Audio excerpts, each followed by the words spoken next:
Bonjour à tout le monde, merci d'être là et merci aux organisatrices et aux facilitateurs de ce colloque. Alors je les remercie en particulier de m'avoir fait descendre pour parler d'éducation à la sexualité à la station Pigalle. Comme j'ai été adolescent à Paris, ça m'a rappelé vaguement quelque chose. Alors, tout est mystère dans l'amour. Ses flèches, son carquois, son flambeau, son enfance. Ce n'est pas l'ouvrage d'un jour que d'épuiser cette science. Je ne prétends donc point tout expliquer ici. C'est de Jean de La Fontaine, et ça suit, là je vous ai mis des points de suspension, ça suit par toute une fable mythologique sur les raisons qui amènent la folie à conduire l'amour. Voilà. Je vous conseille de la lire, évidemment. Elle n'est pas forcément très connue, mais elle existe dans les bons recueils. Alors là, par contre, coucou. Ah bah, normalement, ça... Ah bah, pardon, là, je vais un peu trop loin. Voilà. Donc, je suis médecin des enfants, en fait, mais je suis un peu attardé. Je n'ai pas fait la césure entre le corps et le psychisme. Bon. Alors... Sexualité infantile, j'ai marqué un point d'interrogation parce que tous les programmes d'éducation sexuelle dont on vient de vous parler, dont vous avez largement parlé Ariane et Karine, y compris Virginie, reposent sur une affirmation de l'existence d'une sexualité chez l'enfant. Et dès la naissance, précise l'OMS dans ses textes, les textes, alors, ils sont là, vous pourrez les consulter et surtout, vous pouvez vous les imprimer, voilà, c'est pas... Alors, pendant un moment, on a eu du mal à les avoir sur Internet quand même, mais on finit par les avoir. Alors, cette affirmation, dès la naissance selon l'OMS, au Québec, en ce moment, on vous explique même que quand on voit l'échographie, les fœtus se masturbaient dans le ventre de leur mère. Je n'exagère pas, c'est écrit, c'est des écrits. Vous avez les références, d'ailleurs, c'est pas pour vous inciter à acheter le bouquin, mais j'ai mis toutes les références dans le livre que je fais. Alors, c'est exactement la même affirmation qu'ont les pédophiles, pédocriminels, pour justifier leurs actes. C'est-à-dire que moi, en tant qu'expert, j'ai eu affaire à des enfants, mais j'ai eu aussi, pour des raisons éventuellement que je vous expliquerai, mais ça rallongerait un peu le temps, j'ai eu affaire à des pédocriminels qui étaient, comme dans la grande majorité des cas, d'excellents prisonniers. Très bien. Donc, ils demandaient des remises de peine. Et on me disait, qu'est-ce qu'on fait avec ces gens-là? Et eux, ils vous disent, et j'ai entendu ça sous à peu près les mêmes termes, mais docteur, vous êtes complètement attardé. Les enfants, ils ont une sexualité, et moi, je leur apprends la sexualité très bien, très doucement, je les traumatise pas. Bon, ça vous rappelle quelque chose dont on vient de vous parler. Alors, cette affirmation, pour être clair, les standards de les standards de l'éducation sexuelle reposent sur l'affirmation que tout doit être fait avec des bases scientifiques. Or, cette affirmation d'une éducation sexuelle, d'une sexualité dès la naissance, ne repose sur aucune base scientifique. Ce que vous a décrit du rapport Kinsey, on ne peut pas dire que ça soit une base scientifique, c'est tout le contraire, c'est au contraire une agression criminelle. Et les, entre guillemets, orgasmes dont il parle, que vous a décrit Ariane, pour un médecin d'enfant et qui s'y connaît un tant soit peu en neuropédiatrie, ça évoque exactement une crise d'épilepsie de l'enfant. Parce que la crise d'épilepsie du nourrisson, et du jeune enfant, ce n'est pas la même que celle de l'adulte. Voilà. Donc, dans l'état actuel de nos connaissances, c'est un dogme. On va voir les distinctions, quelques éléments, c'est pas tous, les bases de ce dogme. Il y a la méconnaissance du développement des enfants. Donc, du coup, comme on méconnaît leur développement, eh bien, il y a une intrusion du monde des adultes dans celui des enfants, et puis des éléments déjà plus techniques. Alors, je vais vous parler en termes médicaux, excusez-moi, mais presque même en termes scientifiques, puisqu'en fait, l'affirmation de l'OMS et de tous ceux qui font la promotion de cette éducation à la sexualité chez l'enfant affirme que c'est sur des bases scientifiques. Or, je vais vous montrer que finalement, ça n'a rien de scientifique tout ça. Alors, si je dis des gros mots médicaux, vous levez la main, vous criez au scandale. Sinon, les questions, c'est pour la fin. Attention, il y a des pièges. Alors, la confusion entre la présence d'un organe anatomique et ses fonctions, je vais vous expliquer ça, et puis la confusion entre la sensorialité et la sexualité. Alors, développement ou pas? Chez l'être humain, et donc chez l'enfant, il y a deux façons dont on pourrait envisager le développement. Il y en a une qui vous est présentée... Attendez, alors là, hop là, excusez-moi, il faut que je passe. Je préfère avoir le... Je peux essayer de les passer, si tu veux, je ne sais pas.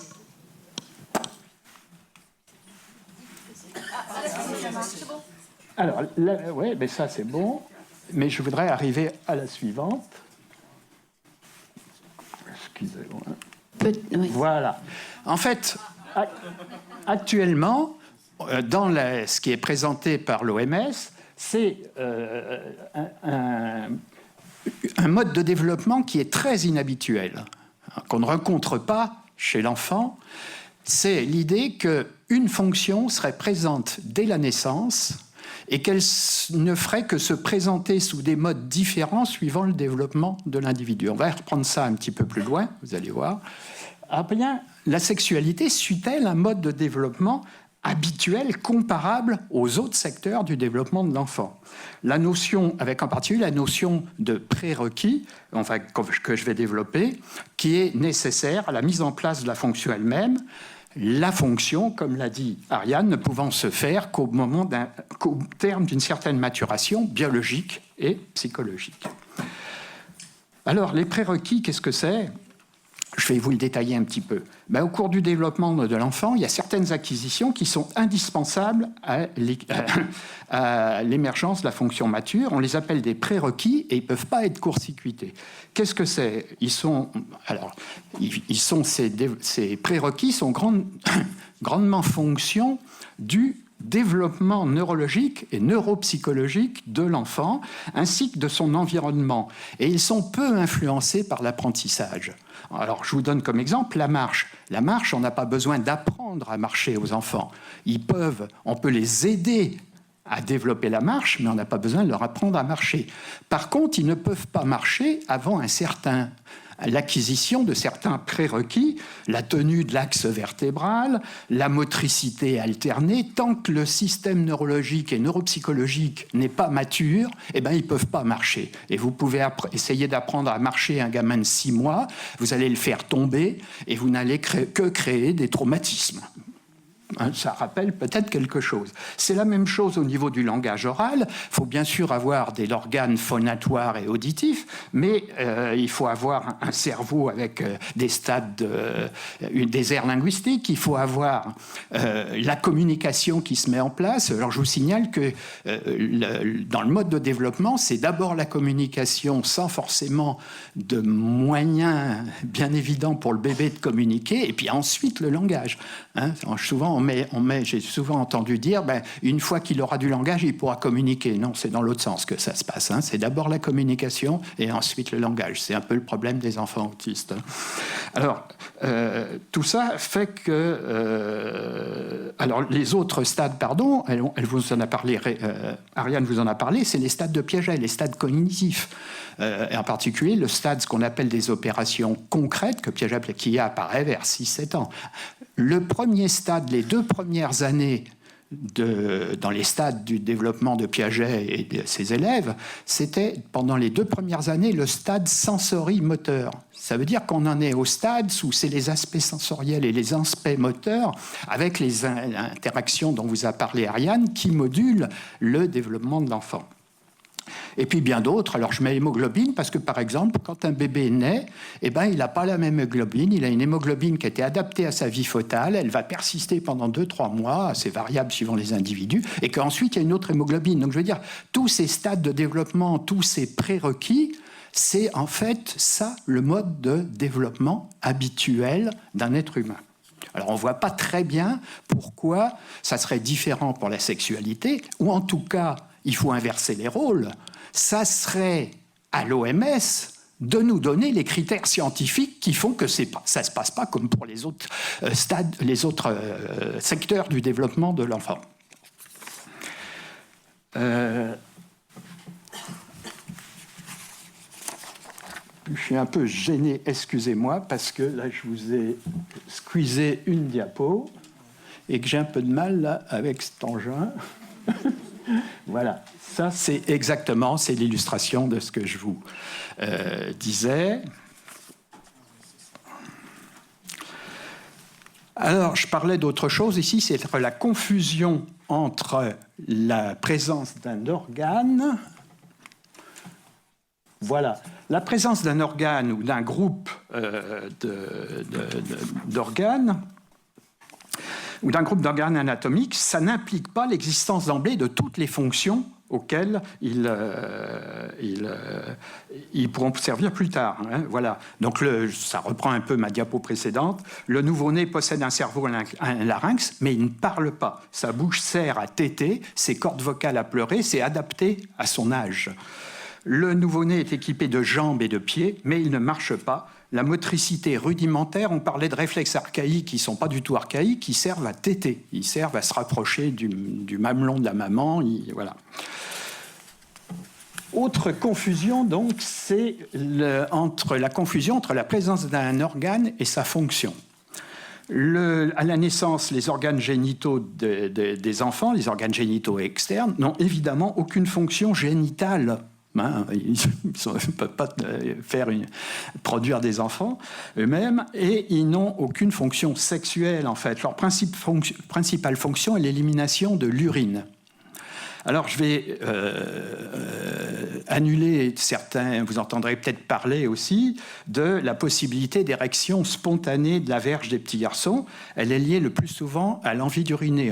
Quand on fait de la néonatologie, et en particulier les infirmières et les puéricultrices savent très bien que le bébé et des fois le petit nouveau-né ou préma est en érection, et puis quand il fait pipi, l'érection elle cède. Il n'y a pas que les bébés d'ailleurs qui orientent ça, et les hommes savent qu'ils peuvent avoir d'autres raisons d'être en érection qu'un désir sexuel. Parfois à la toilette. Hein. Quand on le change, etc. C'est plus rare d'ailleurs, on peut avoir un petit garçon qui est en érection, mais en fait ça cède, c'est de la sensorialité, on va y revenir. La soi-disant mini-puberté des petites filles, c'est que ça peut arriver, c'est un tout petit écoulement sanguin vaginal, enfin la vulve, qui, après la naissance, c'est tout simplement que le bébé était sous une imprégnation œstrogénique de sa mère, les œstrogènes, ça passe bien le placenta, et qu'au moment où il naît, il n'a plus d'imprégnation œstrogénique par sa mère, et donc il y a l'équivalent d'une toute petite desquamation de l'utérus. Voilà. De la petite fille. La gynécomastie, c'est-à-dire les seins qui sont un peu proéminents, un peu gonflés, sont du même ordre d'idées, hein, c'est-à-dire que ce sont les œstrogènes maternels qui font cette imprégnation au niveau des seins du bébé, mais que dès que le bébé sort de sa mère, en quelques jours, ça disparaît. Alors, je vais insister aussi sur quelque chose qui est très important, c'est la grande variabilité du développement entre les individus. Parce qu'en ce moment, on veut vous faire de l'éducation, pas seulement sexuelle, de toute une tranche d'âge au même moment. Et il y a beaucoup d'enfants qui peuvent être même dans les apprentissages cognitifs en difficulté avec ça, tout simplement parce qu'ils n'ont pas l'âge. Pour info, dans certains pays, on fait l'apprentissage de lecture un peu plus tard qu'en France. Mais ce que je veux insister, c'est sur le caractère individuel. Donc je vous ai marqué l'âge de la marche. C'est entre 9 et 18 mois, physiologique, on va dire. Hein. Eh bien, c'est jamais que par rapport à l'âge de la naissance, chez un bébé, c'est jamais que le double. Vous imaginez? Et donc, il y a une grande variabilité, et tout ça n'est pas du tout pris en compte. Hein, voilà. Ensuite, l'importance de l'aspect diachronique du développement. Personne réagit là? Ah, voilà. Alors, l'aspect diachronique, je vais vous montrer ça sur un carnet de santé. J'ai pris un carnet de santé. L'aspect diachronique, on vous montre toujours l'aspect, ce qu'on appelle synchronique. L'aspect synchronique, c'est-à-dire qu'on compare les enfants du même âge. Et on vous dit, il est plus gros, il est plus maigre, il est plus grand, il est plus... Et souvent, on va vous dire, c'est normal, c'est pas normal. On va vous dire, à la maternelle, c'est acquis, c'est pas acquis, c'est ceci, etc. Ça, c'est l'aspect synchronique. Synchronique, ça veut dire c'est même chronos, c'est le moment, au même temps. Mais ce qui compte chez un enfant, et qu'on ne fait que peu ou pas pour la croissance de la taille, du poids, etc., et qu'on ne fait pas du tout pour le développement même cognitif ou affectif de l'enfant, c'est l'aspect diachronique, ça veut dire au cours du temps. Alors je vous ai pris, je pense que vous voyez, mais vous connaîtrez, vous repérerez tous là-dessus, c'est des courbes de croissance. Dans le carnet de santé de l'enfant, on marque les poids hein, au moment, 3 mois, machin, etc., les poids, les tailles. Mais ce qui compte, c'est comment il grandit par rapport à lui-même. Est-ce qu'il grandit dans ce qu'on appelle sa courbe de croissance? Alors c'est très rarement reporté, ça. C'est très rarement, alors que ça donne des indications tout à fait importantes. Peu importe d'être soi-disant en retard, peu importe d'être soi-disant en retard ou en avance par rapport aux autres, ce qui compte, c'est que sa croissance, elle soit fluide, on va dire, elle soit harmonieuse. C'est ça qui compte. Hein, et ça, c'est tout à fait passé sous silence. Alors, il faut savoir aussi qu'il y a des fluctuations importantes dans la mise en place d'une fonction. Par exemple, dans la latéralité, moi, j'ai été amené à voir des gauchers contrariés. Parce que pendant un moment, l'enfant, il n'est pas tout de suite latéralisé au cours de la croissance. Et puis ça dépend, comme je vous ai la marche entre 9 et 18 mois, à quel moment il va être complètement latéralisé. Alors on a eu, on le sait bien, des gauchers contrariés. Il y a à peu près 10% des enfants qui, pour des raisons physiologiques, je ne parle pas d'affections neurologiques, sont latéralisés à gauche. Il y a souvent des antécédents familiaux, c'est constitutionnel. Bon. Alors ces enfants-là, pendant un moment, on a voulu leur apprendre à écrire avec la main droite, à tenir à droite. Donc il y a eu des gauchers contrariés. Puis après, on a fait le contraire. Comme les enfants étaient un peu jeunes et certains à 3 ans ne sont pas encore latéralisés, un enfant auquel vous proposez une montre, par exemple, ça c'est très intéressant, mais qui tient autre chose dans sa main droite, même s'il est droitier, il peut très bien vous prendre l'objet que vous lui tendez de la main gauche. C'est pas pour ça qu'il est gaucher constitutionnel. Il est juste en train de positionner sa latéralité et que ça va prendre un certain temps en fonction de la croissance neurologique. Et donc, on a eu aussi des enfants... merci. D'accord. On a eu aussi des enfants qui étaient des droitiers contrariés. Donc voilà, c'est une notion très importante et c'est en particulier la même chose dans l'identification sexuée. C'est tout à fait banal que des enfants, au cours de leur croissance, se disent « j'aurais aimé être une fille », un petit garçon disent « parce que j'aurais pu faire ceci, cela », que les petites filles se disent « si j'étais un garçon, je ferais ceci, cela ». C'est pas définitif, c'est pas constitutionnel. Alors je vais vous dire quelque chose de dangereux maintenant, parce que c'est pas à appliquer comme ça, c'est pour effectivement un public informé, averti, et à ne pas répondre comme ça aux enfants qui posent cette question. On ne peut pas changer de sexe. C'est tout simple. C'est tout simple parce que le sexe, il est inscrit dans nos cellules, dans chacune des milliards de cellules qui nous composent, et dans chaque cellule, il y a notre sexe. Chromosome XY pour les garçons, XX pour les filles. J'allais dire X0, c'est une pathologie très rare, c'est le syndrome de Turner, enfin voilà. C'est les seuls qui seraient vraiment indifférenciés, on va dire. Enfin, c'est un peu plus compliqué. Donc, on peut faire de la chirurgie, on peut faire des hormones, on peut faire tout ce qu'on veut, mais on ne changera pas de sexe. Alors je vous dis, c'est pour votre information, ne le dites pas comme ça à des pauvres gamins qui sont dans le désarroi, parce que j'en ai parlé encore pas plus tard qu'il y a 2 jours avec un ami qui recevait, parce que depuis qu'il n'y a plus la nécessité d'un entretien médical, il n'en voit plus, des enfants qui étaient en situation de vouloir changer. Alors il dit oui, ça les soulage. C'est effectivement la plupart des enfants qui ont subi un changement de genre, on va dire, alors que c'est de la chirurgie plastique, anatomique, je veux dire, ça ne remet pas en place ni un utérus, ni même la sensibilité. Je veux dire, pour vous donner un ordre d'idée, on fait un vagin avec le pénis, la peau du pénis qu'on retourne. C'est juste un exemple, hein, voilà. Mais c'est pas la même sensibilité, c'est pas la même chose, quoi. Je veux dire, voilà. Et tout est du même acabit. Donc, ils n'auront pas du tout la même vie sensorielle et la même vie affective. Enfin, c'est pas quelque chose qui se fait comme ça aussi simplement. Donc, l'enfant qui a subi des transformations, il n'y a pas de possibilité de changement de sexe, hein, pour être clair. Alors, c'est pas à lui dire comme ça. Je crois que... Alors, il faut quand même savoir aussi que deux organismes qui étaient à la pointe de ces changements de sexe, l'un anglais, la Tavistock Clinic à Londres, et l'autre en Suède, Karolinska Institute à Stockholm, sont en train de faire machine arrière en ce qui concerne les mineurs. Hein, ils sont à plein pot en machine arrière parce qu'ils commencent à voir les conséquences à long terme. Il y a des gens qui... je pense que Virginie va peut-être nous éclairer là-dessus. Il y a des adultes maintenant qui disent « mais on n'a pas tenu compte du fait que j'étais un enfant ». Voilà. Vous savez, les enfants, des fois, ça arrive, on leur dit, on le fait des fois un petit peu exprès pour les taquiner, etc.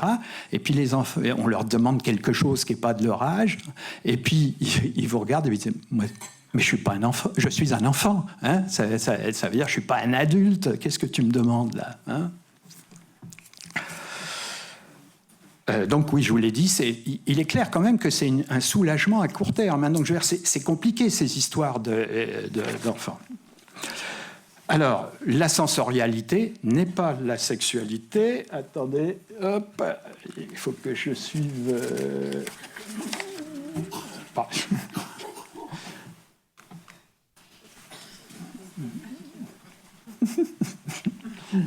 Ben non. Ouais, hop, trop tard, trop vite.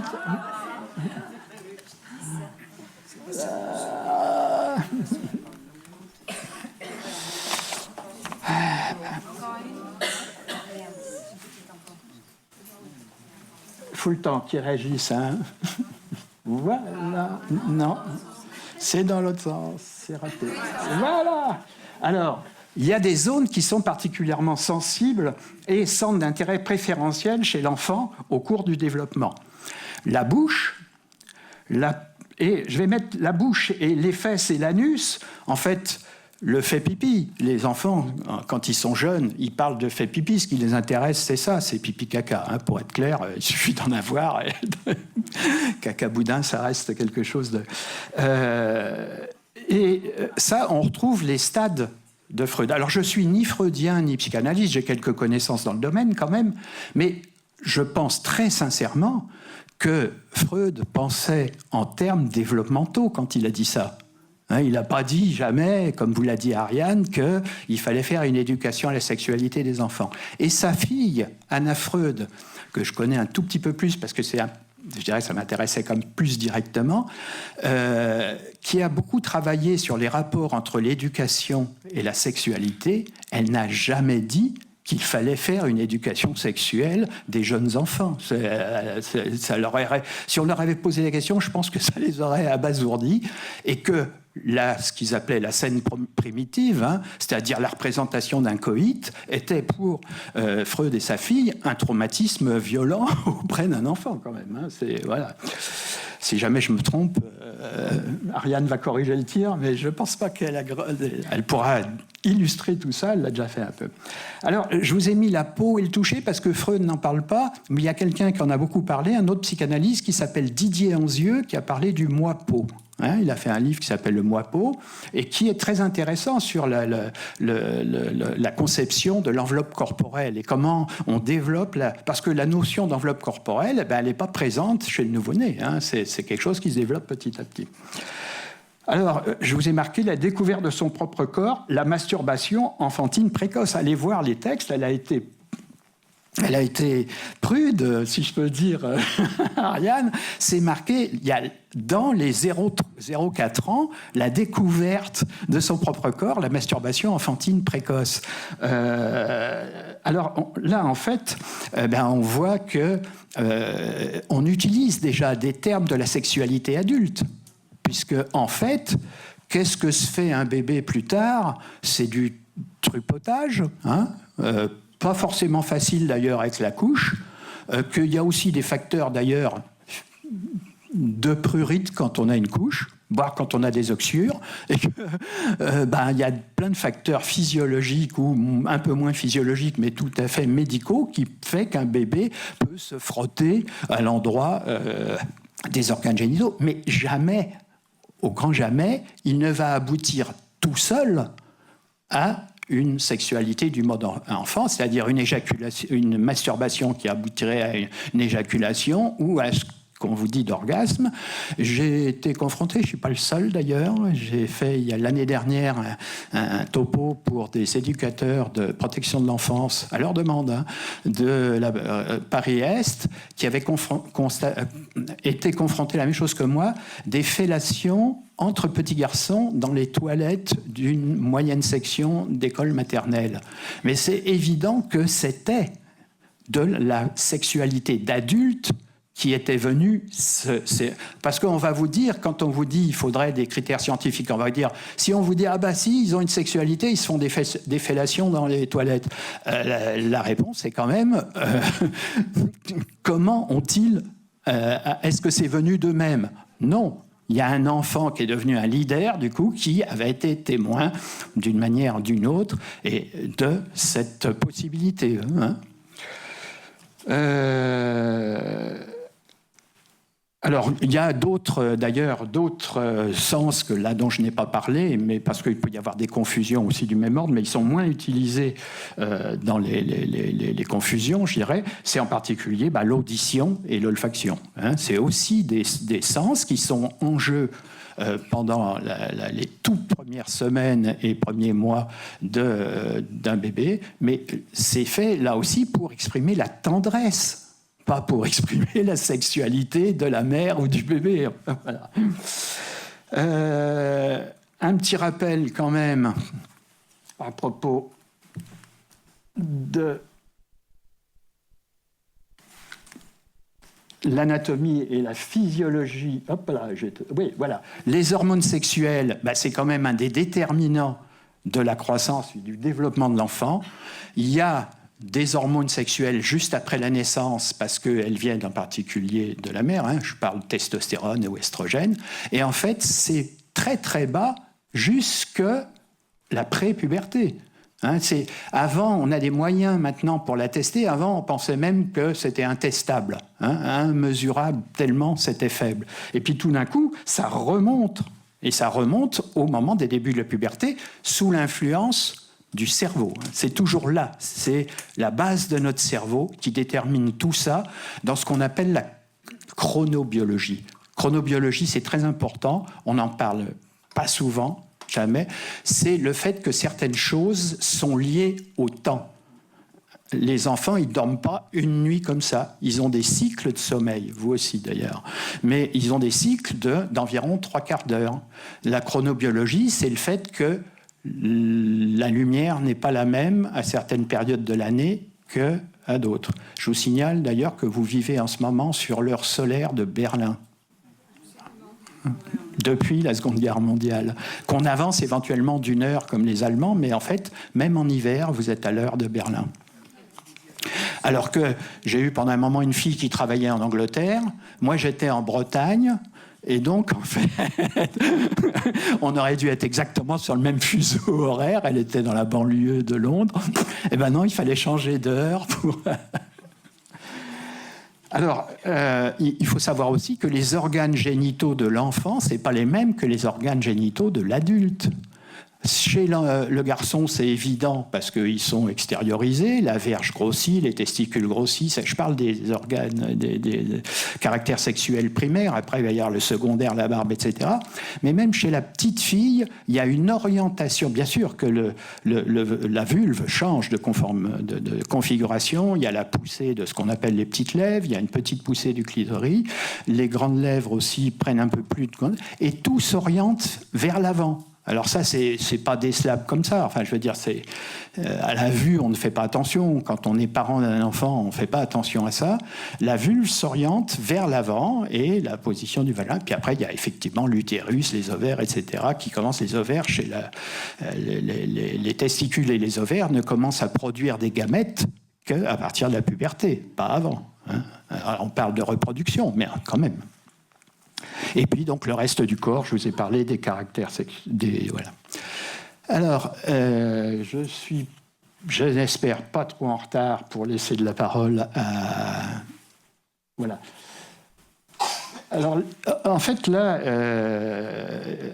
qu'est-ce qui est les prérequis ? Qu'est-ce que sont... Alors, j'ai marqué leur rôle de prérequis, puis en fait, j'ai pensé qu'il vaudrait mieux les appeler leur rôle futur dans le développement de la sexualité. Hein, en fait, leur rôle futur dans le développement de la sexualité. Et c'est là qu'on peut tout à fait travailler, en fait, et aider les enfants. Alors, il y en a 4, là. La curiosité, l'imitation, la suggestibilité, le jeu, je vous les ai mis en... Je ne vais pas vous les décrire, hein, vous imaginez ce que c'est. Les enfants, c'est le jeu. Ce sont les moyens qu'utilisent, entre autres, les pédophiles. C'est les caractéristiques de pensée des enfants qui les rendent les plus fragiles. C'est-à-dire que les pédophiles, ils utilisent soit un moyen... Ils ne s'avancent jamais avec une séduction sexuelle hein, sur les plus petits. Hein. Pas du tout. C'est des petits cadeaux, de quelque nature qu'ils soient, des jeux, des avantages dans un groupe social. Quand je dis des jeux, ça peut être la récompense au cours d'un jeu de Monopoly, ça peut être des trucs informatiques, là, comment ça s'appelait, les PlayStation, j'ai tout vu, les petites plaquettes là, des petits adhésifs de joueurs de football, les câlins d'un membre plus ou moins de la famille, enfin plus ou moins éloigné, excusez-moi, de la famille, des fois très proche. Ça peut être alors c'est pas que dans la famille. Hein, là en ce moment on est centré sur la famille, mais à l'école, oui aussi, dans les clubs sportifs, avec souvent des enfants plus grands quand même. Hein, voilà, mais parmi les jeunes. Voilà, c'est surtout... donc la suggestibilité, les enfants sont extrêmement suggestibles et ils imitent très volontiers. Donc c'est sur le coup a attiré l'attention à Ariane, c'est-à-dire qu'ils sont des cibles extrêmement faciles. Moi je les compare, alors je ne suis pas le seul à le comparer avec des éponges, j'ai vu qu'il y avait d'autres gens, ce sont des éponges et moi je rajoute avec 2 grandes antennes pour trouver où ça se passe de curieux et d'intéressant. Et puis, je vous ai donné d'autres éléments de l'enfant, hein, des modes de pensée de l'enfant, l'imagination et la créativité, et c'est ça qu'il ne faut surtout pas annihiler chez les petits. Le langage, là aussi, le langage, c'est très important que le langage se développe, mais on ne leur parle pas tout de suite de sexualité, on leur parle de s'exprimer par le langage. Combien il y a de difficultés de couple, alors je vais étonner personne, là c'est une banalité, qui sont liées à une difficulté de langage et de communication, mais déjà parce qu'on ne sait pas s'exprimer, parce qu'on s'exprime avec des mots qui ont un sens tellement vague, c'est cool. Ah ben c'est cool, ça coule le langage quand même. Alors, l'écoulement, un autre élément sur lequel je voudrais insister, je vous parlais de chronobiologie, c'est la notion d'écoulement du temps, des rythmes et du tempo chez les petits. On croit qu'ils sont rapides parce qu'ils bougent sans arrêt, c'est pas vrai, ça prend du temps. Et si on les presse, si on les bouscule, on introduit Alors, je ne dis pas qu'il faut les laisser faire, il faut les guider, il faut les aider à apprendre ça. Mais si on pense qu'ils vont aller à toute vitesse parce qu'ils bougent sans arrêt, vous savez, les enfants, ça ne marche pas, ça court, les petits, eh bien, on se trompe totalement. Ça prend du temps, par exemple, pour les habiller. Ça prend du temps pour les faire manger. Alors, bien sûr, je vous dis, on ne fait pas n'importe quoi, mais il faut avoir conscience que leur tempo n'est pas le nôtre et qu'il y a des rythmes dans la journée auxquels ils sont plus sensibles que nous, souvent. Et alors, j'ai souligné aussi, parce que ça, on le connaît moins bien, c'est le besoin très précoce de donner du sens à ce qu'ils voient et de trouver des interprétations, y compris par la pensée magique. Une petite fille explique à un petit garçon en maternelle, de l'âge de la maternelle, que les bébés... la petite fille, explique au petit garçon que les bébés sortent par le nombril de la maman et elle a ses arguments. Elle a vu une dame à la plage qui avait une cicatrice autour du nombril. Et le petit garçon en conclut, donc vous voyez, tout ça est parfaitement logique et observation, et le petit garçon en conclut que le papa, il met la petite graine par le nombril de la maman, vous voyez. Mais tout ça, c'est l'enfance. Voilà. Alors, laissez-les rêver un petit peu en fonction de ce qui se passe et découvrir ce qu'il en est. Alors, c'est la même chose au niveau de la vie affective et des émotions. Est-ce que j'y suis? Oui. Je souligne l'état d'esprit de l'enfant de base, c'est la gaieté et l'insouciance. Alors ça, on l'oublie complètement. C'est ça. C'est comme ça qu'ils sont. Laissez-les vivre leur gaieté et leur insouciance. Peut-être que ma collègue Nicole Delépine reprendra le terme cet après-midi. Les seules études scientifiques, au sens réel du terme, il y a vraiment des études qui aient été publiées, à ma connaissance, je ne connais pas tout, sur la sexualité et son futur, je veux dire, les conditions pendant la petite enfance et la sexualité, c'est l'attachement. L'attachement, c'est le fait que, c'est assez merveilleux, chez les dames, quand elles mettent au monde un bébé, il y a une hormone qui part de là-haut, qui s'appelle l'ocytocine, qu'on peut d'ailleurs utiliser quand il y a des difficultés, qui sert à contracter l'utérus et faire sortir le bébé. Eh bien, dès qu'il est sorti, il y a la même production d'ocytocine, non seulement chez la maman, qui se renforce même, mais il y a la production d'ocytocine chez le bébé. Ça veut dire que la nature, entre guillemets, a prévu que dès qu'un bébé est sorti du ventre de sa mère, il est dans une fragilité extrême s'il n'est pas à côté de sa mère. Voilà. Et plus tard, ça évolue. Je ne vais pas vous faire toute la clinique et la théorie de l'attachement. Ce n'est pas une simple théorie, c'est une clinique. C'est un des seuls éléments pour lequel il y ait effectivement des études scientifiques qui ont été faites par des Français et par des Québécois et qui montrent que la qualité des relations affectives dans un couple à l'âge adulte est fonction de la qualité, parce qu'il y a des études de qualité de l'attachement chez les nouveau-nés. On a des choses. Alors c'est pas de la quantification au milligramme près. C'est pas ça. On dose pas l'ocytocine. D'ailleurs, on le fait pour des études de recherche. Mais c'est le type d'études qui montre réellement scientifiquement quelque chose. Ça n'a rien à voir avec l'éducation de la sexualité. C'est au niveau de la tendresse et de l'attachement, au sens propre du terme.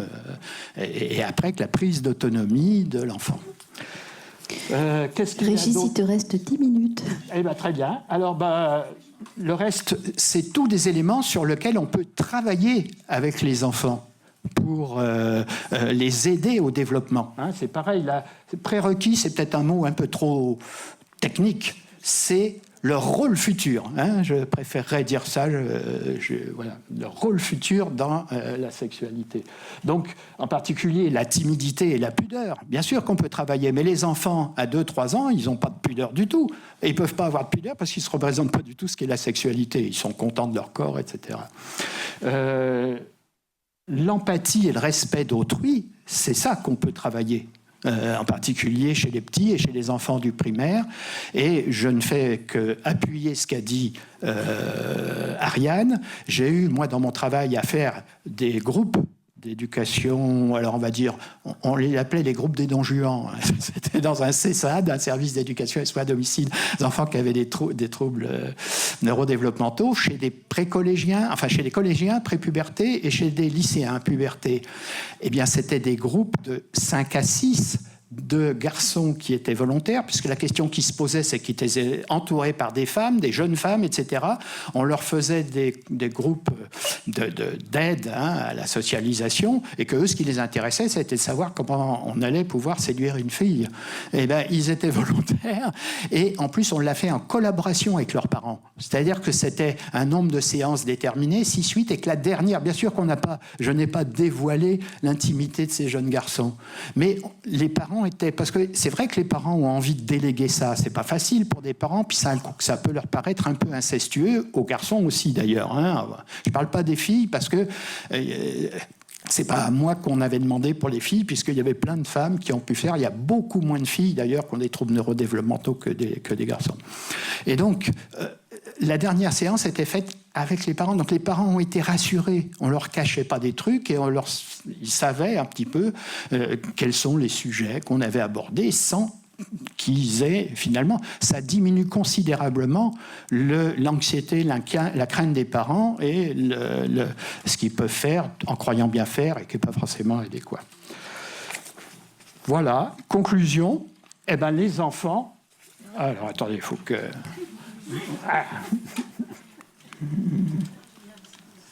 Tu me donnes 30 secondes de plus pour faire passer les tabous. Les enfants n'ont pas de sexualité. Et ça, c'est la base. C'est la base. On peut les aider au développement, dans leur développement, dans tout ce qu'on vient de voir. Et c'est des aides au développement, ce n'est pas forcément des apprentissages. Le terme est différent. On peut apprendre à faire du vélo, on ne peut pas apprendre à marcher. Hein. On peut apprendre à lire, mais on n'a pas besoin d'apprendre à parler, sauf si les parents sont sourds et muets. Et donc, ça ne peut commencer réellement la sexualité qu'à partir de la puberté. Avant, on peut faire des aides au développement. Et puis, là, c'est la base claire d'une interprétation pédophile de la pédocriminalité. Parce que s'il n'y a pas de sexualité, les enfants, ils ne comprennent pas. Pourquoi est-ce que très souvent, on voit les gamins... alors, bien sûr, moi j'ai eu affaire beaucoup, parce que j'en avais aussi des fois des histoires comme ça dans mes consultations ou dans mon service, dans les affaires pénales. Donc c'est les cas ceux qui remontent à la surface. Hein. C'est loin d'être tous. Et bien, il y a un interdit clair en disant vous ne pouvez pas arguer de la sexualité des enfants, puisqu'en fait, il n'y en a pas. Et que si ça dure aussi longtemps et que les enfants, les affaires ne viennent à la surface, c'est souvent parce qu'au bout d'un certain temps, les enfants commencent à être à la fin de l'âge de la phase de latence dont vous a parlé Ariane, et qui commencent à se rendre compte que le jeu avec lequel on jouait avec eux, un adulte jouait avec eux, ou un plus grand, n'était pas seulement un jeu interdit. Ils savent bien que c'est un jeu interdit, hein, puis après ils se font prendre d'ailleurs là-dedans, mais que c'était un jeu interdit. Ils comprennent beaucoup mieux l'interdit. Ils comprennent que c'est parce qu'en fait on a abusé d'eux. Ils comprennent beaucoup mieux le langage pervers de l'adulte, si je peux dire ça comme ça. Ils comprennent, voilà. Et voilà, et un modèle, une éducation sexuelle qui ne tient pas compte de ce modèle développemental, c'est une éducation qui est complètement à côté, qui ne va pas aider l'enfant et qui peut même être traumatique.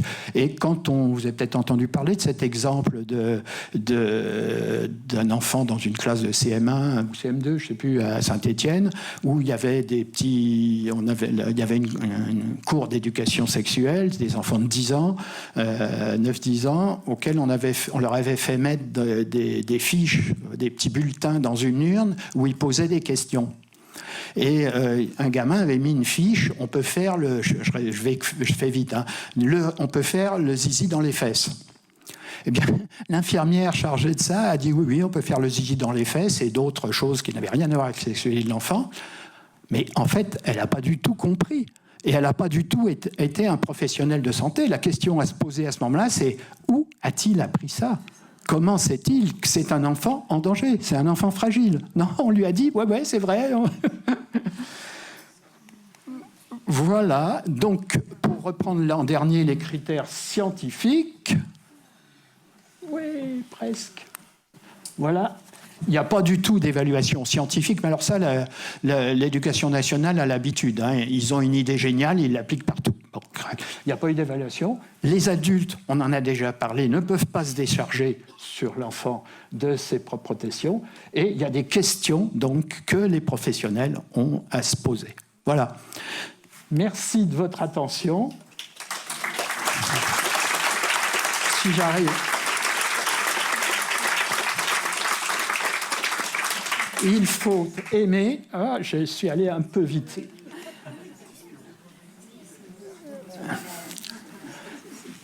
Avant d'aimer, il faut apprendre à marcher sur la neige, sans laisser de traces.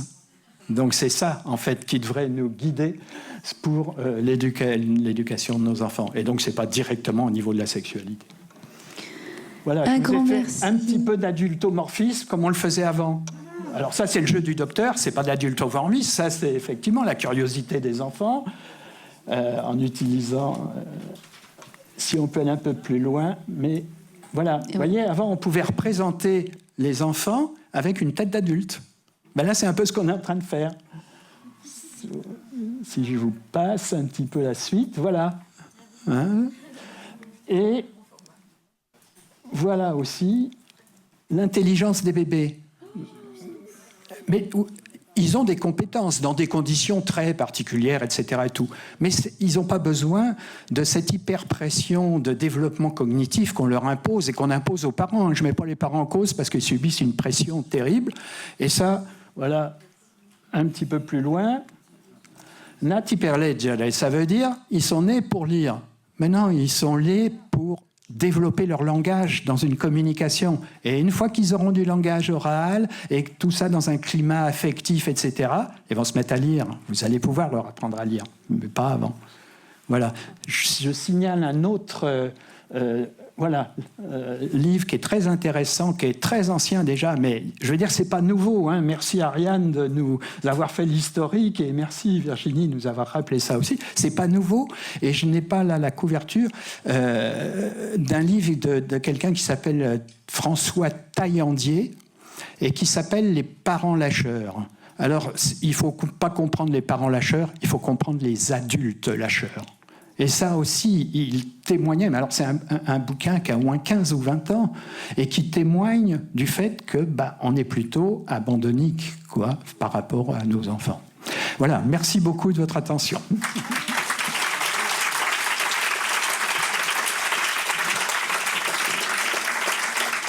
Alors un très très grand merci Régis pour toute cette clarification des concepts dont nous avons impérativement besoin.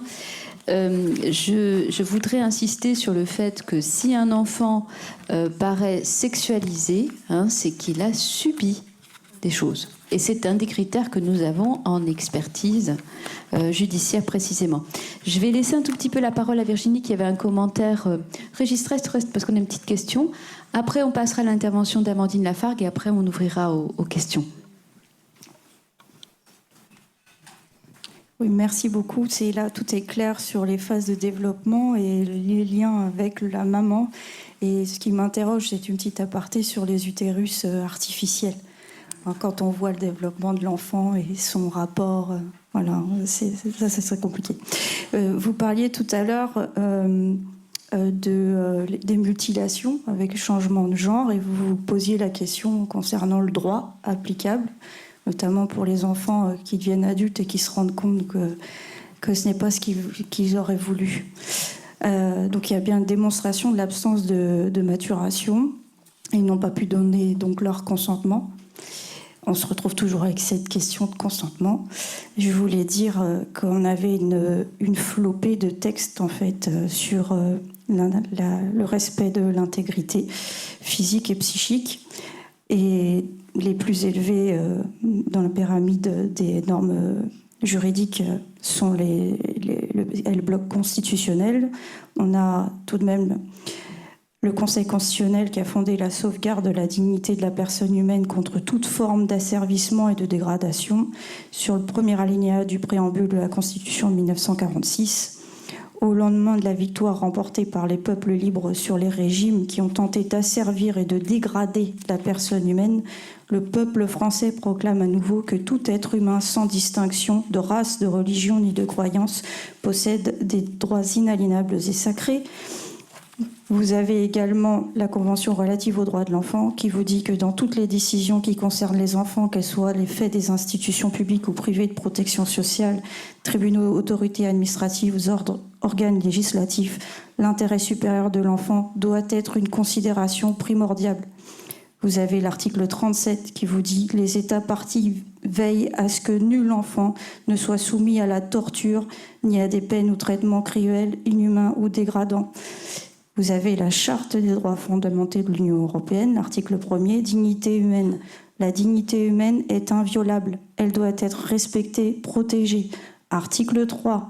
Toute personne a droit à son intégrité physique et mentale. L'exigence du respect de l'intégrité physique, de l'autonomie de la personne et de son droit à la santé. Articles 3 et 8 de la Convention européenne des droits de l'homme. Et vous avez également notre Code civil et le Code pénal, bien sûr, puisqu'il faudra s'interroger sur le caractère criminel de ce type d'acte. Et vous avez l'article 16 du Code civil. La loi assure la primauté de la personne, interdit toute atteinte à la dignité de celle-ci et garantit le respect de l'être humain dès le commencement de sa vie. Alors, moi, je m'interroge toujours quand je vois ce type de décisions qui sont prises par les autorités et par les organisations internationales, parce que nous avons une flopée de textes qui sont censés nous protéger. Et j'avais enfin, pour terminer, une petite question sur cette question du changement de genre. Est-ce que l'être humain a toujours droit au plaisir ? Est-ce qu'une fois qu'il y a eu mutilation, il peut avoir ce droit au plaisir, puisque ça renverserait les arguments de l'OMS. Merci. Alors, on vous dit que oui, mais là, on touche à la nature et l'intensité, et alors, la quantité de plaisir. Il faut savoir aussi, en ce moment, ce qui fait fureur aux États-Unis, c'est une notion de quantité. Le plaisir est lié à la quantité de relations sexuelles qu'on peut avoir, et pour augmenter sa quantité, c'est comme pour le cyclisme ou d'autres sports, on peut se doper. Et ça s'appelle du chemsex, chemistry sexual. Voilà, donc c'est quand même assez aberrant. Donc, ce qu'on peut dire simplement du point de vue anatomo-physiologique, c'est que il est difficile de penser que une partie du corps qui a une certaine fonction peut remplacer sans aucun problème une autre partie du corps. Alors en plus, c'est pas tout à fait dans la même finalité, qui a une fonction différente. Je dirais, je vous ai donné l'exemple. Il y a par exemple diverses façons de créer, on va dire comme ça, entre guillemets, le terme créer est un peu un sexe d'homme chez une fille qui voudrait devenir un homme. Alors il y a où on met des prothèses, plus ou moins sophistiquées, où on fait ce qu'on appelle une plastie du clitoris, on le dégage un peu de sa gaine et on obtient une verge qui peut être en érection, on va dire, mais de 5-6 cm, quoi. Alors, est-ce que le plaisir d'un clitoris qu'on a mis comme ça est le même que celui de la verge d'un homme ? Je sais pas, je peux pas vous répondre, mais on peut en douter quand même. Voilà, comme la sensation vaginale de la peau d'un pénis qu'on a retourné et qu'on a mis en cavité, tout ça, je crois pas qu'on puisse dire qu'il y ait des études scientifiques là-dessus. Moi, j'en connais pas. Alors, je vais vous dire aussi quelque chose. On est à peu près pareil avec toutes mes collaboratrices là, mes collègues. On fait ça à notre corps dépendant pour les enfants de s'intéresser à ça. Parce qu'en fait, c'est des histoires assez sordides. Je peux vous dire que quand vous êtes expert auprès d'une cour d'appel ou pour parler des libérations prématurées d'enfants, de personnes ayant fait des atteintes, des agressions sexuelles, on n'est pas très attiré par ça. On trouve ça assez sordide et au bout d'un moment, on en a la nausée, mais au sens propre du terme, si besoin. Donc voilà pourquoi aussi, je ne vous réponds pas à tout, puis j'ai d'autres intérêts dans la vie, heureusement. Voilà. Alors, en fait, là aussi, il faut être clair. Les enfants, auparavant, tu vas peut-être me répondre, Virginie, avant, ce qui se fait en ce moment, ça aurait été...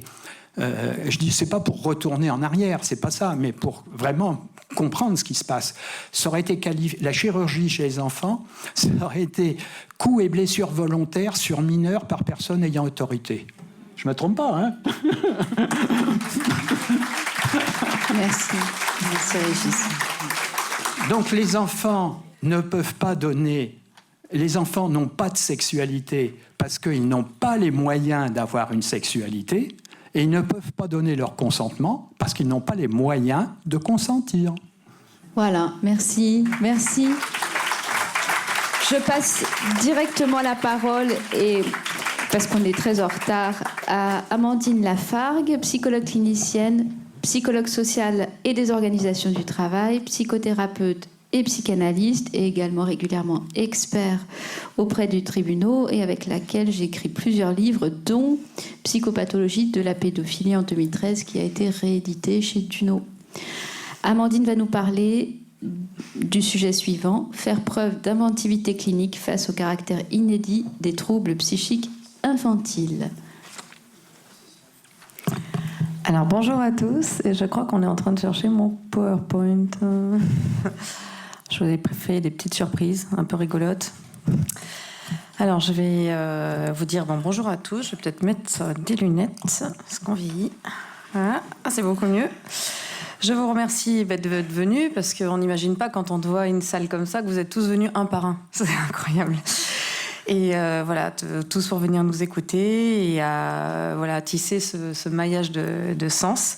Donc merci à Ariane pour son travail infatigable pour la protection des enfants, et à mes collègues et amis. Donc la plupart, on est amis depuis longtemps, on a travaillé sur beaucoup de choses. Voilà, merci à vous et votre capacité d'absorber tous nos contenus de ce matin, parce que quand même, nous, on se rend peut-être pas compte du fait que ça fait une vingtaine d'années qu'on digère ces choses-là, mais il en faut quand même du cran. Cette capacité aussi à consoler nos enfants intérieurs, parce que quand on lit des choses comme ça, il y a quelque chose d'assez désolant. Et donc, il faut arriver à récupérer de l'espace intérieur et se dorloter, tout en continuant à être assez violent avec nous-mêmes pour continuer à regarder ces contenus et pour tenir bon. Et à ce propos, encore cette salle, on voit beaucoup de femmes, mais j'ai quelque chose à vous annoncer, c'est que sur le terrain, les hommes commencent à venir. Alors peut-être que ça va vous rassurer, c'est qu'effectivement, pour chaque cause des faibles, quand on va dire le niveau au-dessus, c'est-à-dire qui est moins concerné ou qui est moins abîmé, commence à s'investir à nous protéger, c'est bien le début du changement des choses. Donc les hommes arrivent, voilà, à nous d'étayer les arguments. Donc si ça peut vous rassurer, voilà. Alors, de quoi je vais vous parler aujourd'hui? La fabrique du soin clinique, et nous l'avons trouvé. Alors, en 3 parties. D'abord, l'impact réel des protocoles sanitaires éducatifs sur la construction psychique de nos enfants. Quelques chiffres, je vais aller assez vite, surtout qu'il y en a qui vont vous surprendre. Et le mythe de l'adaptation, l'éternelle adaptation des enfants. Nos enfants oublieront. Ensuite, protéger nos enfants par la clinique de l'amour, parce que ça fait 2 ans que les psychologues, il faut qu'on invente une clinique pour les aider à tenir bon, parce que pendant que nous, on absorbe tout ça, eux aussi, en fait. Et relancer, en dernier, la créativité des adultes quant à la fabrication de solutions de protection. Le programme devrait vous plaire. Pour ceux qui me découvrent, je suis Amandine Lafargue, psychologue, diplômée de psychologie sociale, de clinique, de psychopathologie. Je suis psychothérapeute, je suis psychanalyste, enfin bref. Il paraît que j'aurais un problème avec le nom du père. Je travaille depuis plus de 20 ans et je ressens libéral dans les Bouches-du-Rhône. Et avec ma très chère collègue Ariane Biran, on travaille depuis plus de 16 ans On a, comme elle l'a dit, coécrit des bouquins sur la psychopathologie de la pédophilie. Alors, c'est pas le pédophile ou la victime, ça, des bouquins, vous en avez déjà lu. C'est plutôt comment la société, malgré elle, est infiltrée et contaminée par les raisonnements de la psychopathologie de la pédophilie. Donc, on peut vraiment le lire parce que dedans, vous retrouvez le juge, l'assistante sociale, la gentille éducatrice, la mère de famille. C'est vraiment, comment dire, au plus proche de notre quotidien. Et ça vous explique comment, structurellement, ça se reproduit, y compris dans les groupes. C'est systémique, voilà. Donc, en 2000, on les a réédités en 2021. En 2020, on a rédigé une tribune parue dans France Noir qui alertait sur ce qui allait arriver, parce que alors c'est pas qu'on est des prophètes, c'est que la psychopathologie c'est une science, et donc quand on voit tous les items s'alerter, on sait que ça va arriver. Y a pas de... Donc on a mis une alerte, on a été toutes deux suffisamment éclairées. Bon, on est experts aux tribunaux. Hein. Pour ma part, j'ai travaillé comme psychologue en protection de l'enfance une dizaine d'années. J'ai travaillé sur des signalements, j'ai eu des mandats d'expertise judiciaire auprès des juges d'enfants, donc on sait de quoi on parle. Ensuite, pour ce qui est de la clinique en cabinet libéral, moi je reçois beaucoup d'enfants et de familles. Je travaille en médiation ethnoclinique, donc on a des familles, des fois jusqu'à 16 personnes, puisqu'on est dans le sud.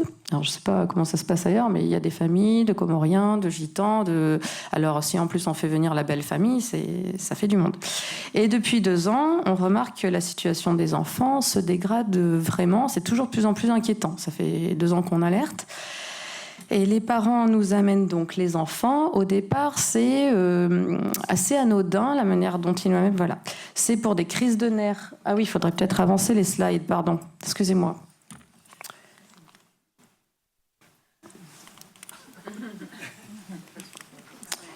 Je vais avoir besoin de toi, Régis, de l'expérience des anciens. C'est bon, c'était juste pour te faire venir. Alors vous allez voir, c'est quand tu arrives. Alors quand vous allez voir, je vous ai mis Martine, elle est vachement sympa. Et elle est facile à détourner, comme tous les enfants. Donc voilà, Martine et l'impact, donc qui redit tout ce que je vous ai dit avant. Allez, deuxième slide. Alors...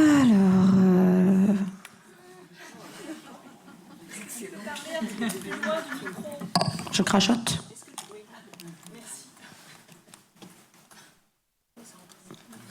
Voilà, c'est ce que je vous ai dit. Alors, globalement, voilà. Alors, les enfants, ils arrivent, ils se plaignent de rien. On me les amène parce qu'ils font des crises de nerfs incompréhensibles. Alors, ils ont mal au ventre. Ils font des choses... voilà, par exemple, ils se mordent les mains. Ils stressent ou ils mettent les ongles. Des choses assez discrètes. Et quand vous êtes pressé, vous n'êtes pas forcé de le remarquer. Et récemment, parce que voilà, on disait qu'il y avait des psychopathologies nouvelles qui étaient arrivées, ils passent à l'acte d'une manière qui peut passer invisible pour certains adultes qui ne connaîtraient pas les enfants, puisqu'ils passent à l'acte sans prévenir. Il n'y a pas de message sur le journal intime ou voilà. Alors, et sans raison apparente. Par exemple, on verra plus tard. Donc en séance, on découvre qu'ils ont un petit peu compris de quoi il s'agit. Ils nous parlent du virus, du stress de porter le masque, mais surtout ils nous parlent des réactions des adultes stressés et épuisés. Donc globalement, les enfants, ils ont intégré que ce qui se passe, c'est assez grave. Ils ont pris sur eux, et donc notre boulot, c'est de les aider à tenir bon. Dès septembre 2020, on a été plusieurs spécialistes à prévenir des risques psychiques que l'application de ces mesures sanitaires allait avoir sur les enfants. Ensuite, en novembre 2020, on a rédigé donc cette fameuse tribune sur l'impact sanitaire des mesures politiques. Et ensuite, les collectifs des parents, on se sont quand même fortement mobilisés en France pour relayer donc, nos alertes auprès des élus. Puis, on a reçu de plus en plus d'enfants. Donc, je dirais qu'ils arrivaient quand leurs parents allaient mieux. C'est-à-dire quand ils se permettaient de craquer ou que les parents avaient enfin le temps de les voir et de les entendre. Donc jusqu'à début 2023, il a fallu donc fabriquer ce qu'on appelle du soin. Réenchanter les enfants. Donc des enfants qui n'arrivaient plus à s'apaiser ou à trouver des lieux sécures dans lesquels ils pouvaient poser leurs questions. Voilà, loin du tumulte ou des inquiétudes plaquées des adultes. Voilà. Depuis le début de l'année 2023, j'ai également reçu des enfants en bas âge. Alors pour nous, ça c'est nouveau. C'est-à-dire les 4-6 ans qui venaient en consultation. Alors nous, on reçoit rarement avant 4 ans, parce que voilà, faut avoir quand même déjà construit un petit psychique, mais ça arrive, hein, des enfants abusés par exemple. Et ensuite, on avait les enfants en période de latence. Sauf là, les 4-6 ans arrivent et qui nous annoncent qu'ils ont... Enfin, ils nous parlent d'une drôle de manière, et là, on découvre qu'ils ont eu des cours d'éducation sexuelle qui les ont troublés. Alors eux, ils parlent d'écœurés et choqués. Il faut se rappeler qu'à 4-6 ans, les parents qui se font un bisou, déjà, c'est dégueulasse. Donc, vous imaginez. Ils rapportent qu'on leur a expliqué des positions sexuelles en classe, et dès février 2023, mes consoeurs me racontent à peu près la même chose. Donc, c'était national. J'ai alors rédigé un courrier à destination du grand public, qui d'ailleurs peut être utilisé par tous les parents d'élèves, enfin par qui veut. C'est simplement que ce courrier permet de vous recaler sur les lois, sur le contexte, et ça permet de gagner en rapidité d'arguments. Ils sont déjà, contrôlés, calibrés. Voilà. Alors, pourquoi maintenant ? On le trouve où ce courrier ? Sur mon site, sur le site des copines, et puis sinon, vous m'envoyez un mail et je vous le renvoie. Le contexte de 2023, qu'est-ce qu'il a de spécial, le contexte de 2023 ? Puisque ces textes de loi existent, visiblement vous l'avez déjà lu, mais bon, voilà. Pourquoi ces textes de loi, ils existent depuis le 4 juillet 2021, donc ça fait 22 ans. Donc ils étaient peu appliqués, mais fin 2022, le ministre de l'Éducation nationale a annoncé que leur application était désormais une priorité nationale. Je vais peut-être reculer. Alors, il parle même de lutte, hein. Alors en fait, il s'agit d'appliquer le grand plan de santé du 30 mars 2017 du ministère de la Santé, plan qui est sous l'idéologie OMS, comme on a vu auparavant, et qui reste dans l'éducation nationale, et qui rentre dans l'éducation nationale par le biais des ONG, des associations et des autres lobbies qui proposent activement des formations et des ateliers pour généraliser et renforcer cette fameuse éducation sexuelle auprès des enfants.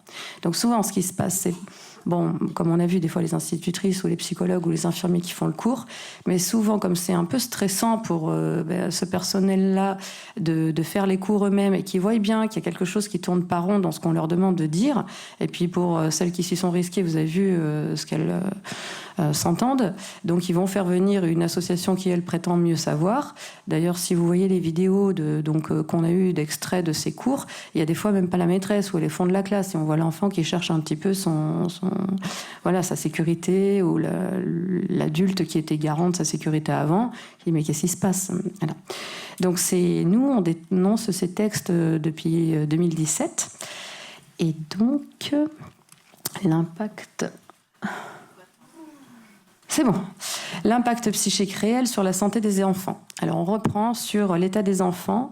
Moi aujourd'hui je constate des dégâts considérables sur les enfants d'école élémentaire. Donc des enfants en état de choc qui ne comprennent pas pourquoi la maîtresse leur a parlé de ces choses. Même eux ont plus de pudeur, ils ont du mal à les... Voilà. L'enseignant qui est figure d'autorité, d'idéal à cet âge, qui est un modèle identificatoire, structurant pour leur développement, leur a dit des choses qui sont très perturbantes pour eux. Des enseignants auraient indiqué aux enfants qu'ils pourraient se caresser telle ou telle partie du corps pour se faire plaisir sexuellement. L'enseignant conseille des lieux, parce qu'avant, nous, ce qu'on nous disait, c'est tu vas dans un endroit où il n'y a personne, et on suggérait rien. Comme ça, quand ils vont dans sa chambre, ils n'y pensent pas particulièrement, ou dans la salle de bain. Que là, on suggère des lieux, tu peux le faire là, là, là. Donc vous imaginez qu'après, on associe. Et on indique quels effets de satisfaction les enfants peuvent ou doivent attendre de ces pratiques. Donc il faut attendre qu'il y ait quelque chose qui sorte, et puis ça fait plaisir. Donc on a déjà dit qu'en plus, on est initiateur quand on dit des choses comme ça. On leur aurait parlé de mouchoirs. Pourquoi faire ? De lubrifiants. Et d'objets sexuels. Certaines normes leur ont été suggérées. Par exemple, la majorité des personnes se masturbent tout au long de leur vie. Et puis on parle aussi d'orifices. Il y a des gens qui se portent très bien, qui n'ont jamais expérimenté ces choses-là. Il est donc légitime de s'interroger sur le but de telles recommandations. Pour nous, professionnels du développement de l'enfant, ces recommandations induisent des normes sexuelles. On va standardiser, en fait, la sexualité. Ces enseignements vont inciter à des comportements sexuels précoces, car ils vont engendrer des compulsions sexuelles, voire addictives. C'est-à-dire, en fait, ils vont travailler dans le système de récompense. Et cela, c'est donc pas la bonne manière pour aborder le terme des violences sexuelles, parce que je vous rappelle qu'on nous le vend pour ça à la base. Alors, lutter contre les violences faites aux faibles, que ce soit les enfants, les femmes ou les minorités, qu'elles soient culturelles, sexuelles ou autres, ça ne passe pas par une lutte de priorité nationale. Alors, ça passe par quoi? La recherche d'un équilibre dans la communauté. Donc un équilibre, pas des luttes contre les uns, pas des mises en valeur de communautarisme, encore moins des minorités communautaires, et par une éducation à la tolérance et l'ouverture à l'altérité. Donc effectivement, si on pouvait valoriser l'empathie, peut-être que du fait, il n'y aurait pas besoin d'évoquer toutes les minorités. Il n'y aurait pas besoin d'expliquer la différence entre un drag queen et un trans. Il y a juste à accepter l'autre dans ce qu'il a pu bidouiller pour s'en sortir. Alors, pour paraphraser Gandhi et Lucien Bonafé, je dirais que on peut juger le degré d'une civilisation d'une société à la façon dont elle traite ses faibles, ses handicapés, ses pauvres. Voilà. L'avis des spécialistes et des chiffres sourcés. Alors, dites-moi.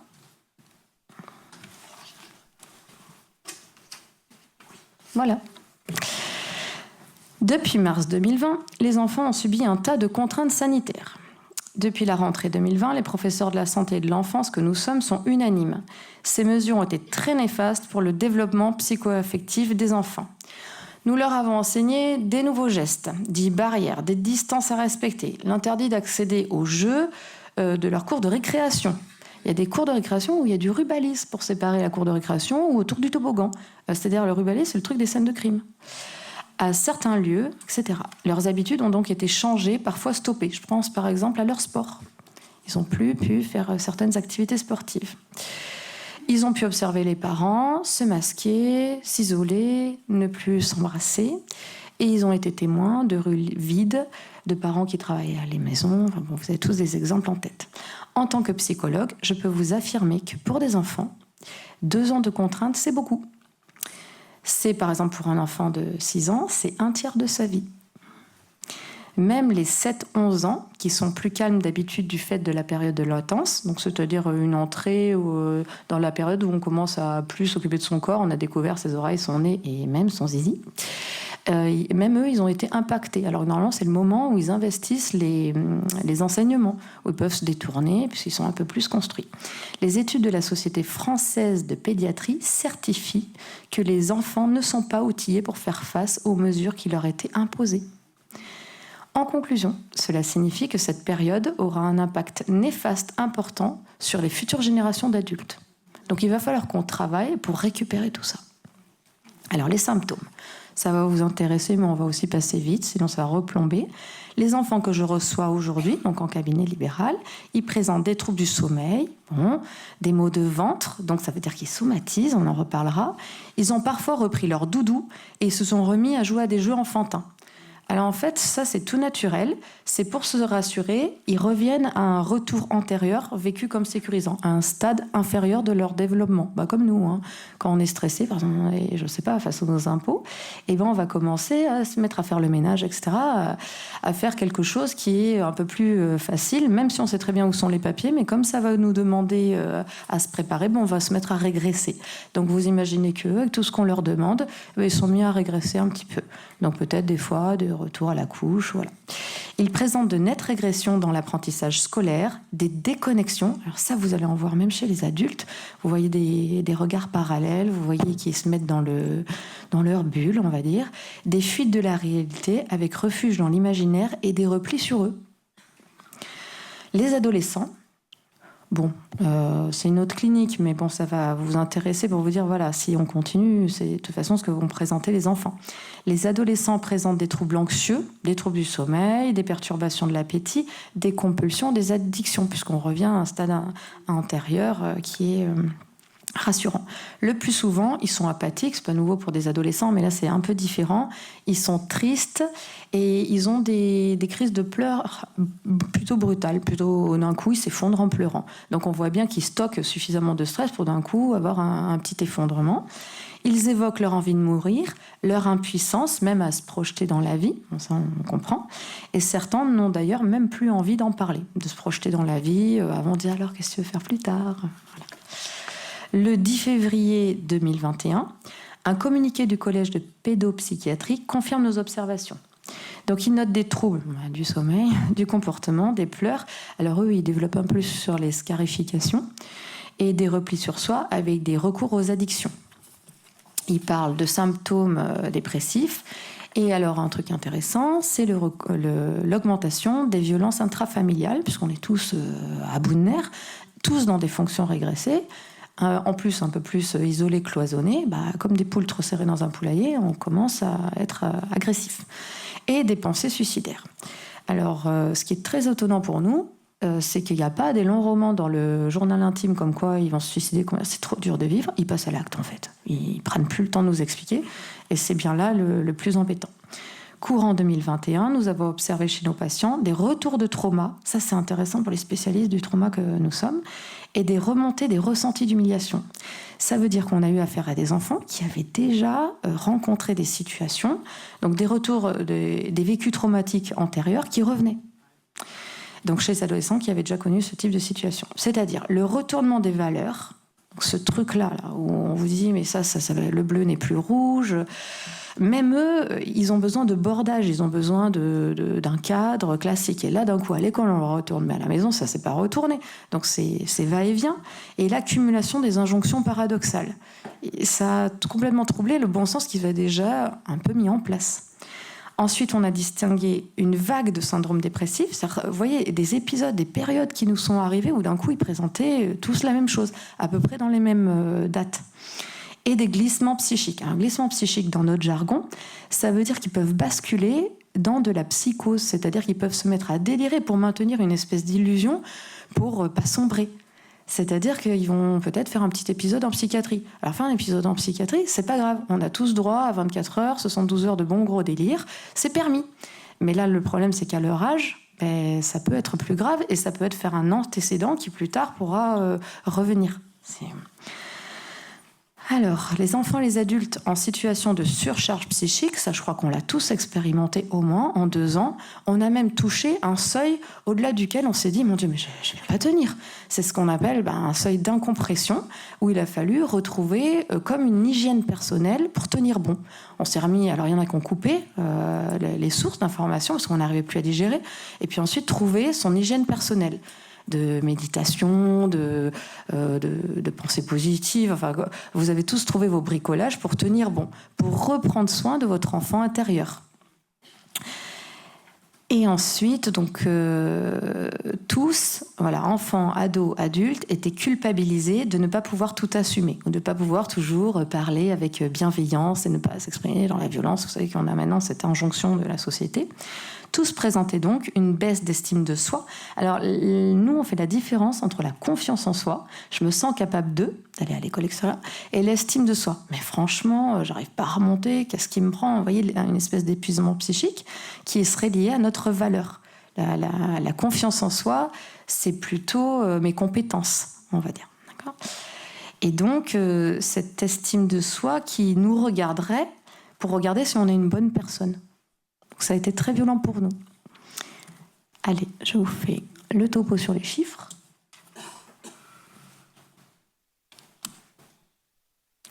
Suspense. Allez, en résumé.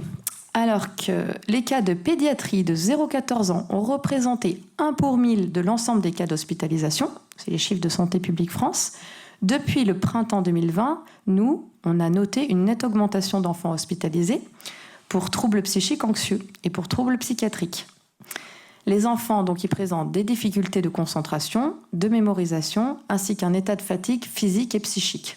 Vous allez me dire comme nous tous, mais là, les enfants présentent un retard net de langage, donc on peut bien comprendre pourquoi, avec des difficultés à lire les expressions émotionnelles, entre autres.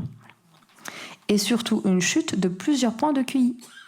Alors même s'il y a un mythe comme quoi chaque génération perd en QI, là on a pu le mesurer si vous voulez.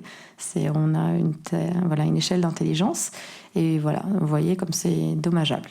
Les services psy font valoir une augmentation de 600% de consultations en pédopsychiatrie. Alors pour savoir que dans les CMP, des fois il y a 1 an et demi d'attente, 2 ans, j'ai entendu il n'y a pas longtemps à Marseille. Une nette augmentation des troubles anxieux, alors type maux de ventre encore, on y reviendra, des troubles phobiques, de la scolarité, on aura compris, et de l'alimentation et des cauchemars. Selon l'Association française de pédiatrie ambulatoire, 67% des enfants masqués auraient changé de comportement.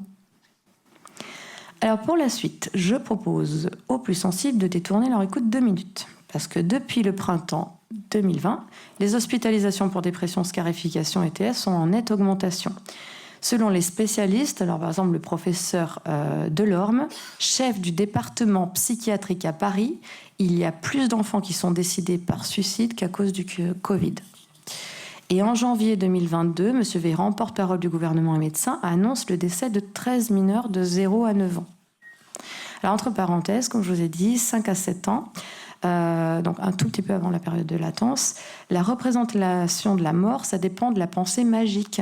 C'est-à-dire que pour eux, mourir, c'est un petit peu devenir invisible. C'est pas vraiment réel, c'est pan, t'es mort, hop, on rejoue aux Indiens, aux cow-boys. Donc là, c'est pas matériel. En revanche, à partir de 7-8 ans, les petits, ils commencent à réaliser que mourir, c'est définitif. Des fois, ils ont eu une mamie, ils ont bien compris qu'elle ne revient pas, ou leur chien, ou voilà. Alors, ceux qui vivent leur souffrance psychologique comme insurmontable du fait de leur inexpérience de la vie, ils passent à l'acte. Mais ils passent à l'acte d'une manière que les adultes, des fois, ne comprennent pas. Parce que comme ils agissent sous le coup de l'impulsivité, ils traversent la route sans regarder, on peut parler d'accident, nous, en tant qu'adultes. Voilà, si on n'a pas pu lire leur souffrance en amont. Donc, 13 mineurs de 0 à 9 ans et 15 de 10 à 18 ans, ça fait 28 décès de mineurs depuis le début de la crise. Donc, il y a une étude pédiatrique qui annonce que fin 2020, une hausse de 300% des suicides chez les moins de 15 ans. Et par comparaison à 2014, c'est 0,2% pour 100 000 habitants chez les moins de 14 ans. On va déplomber. Non ?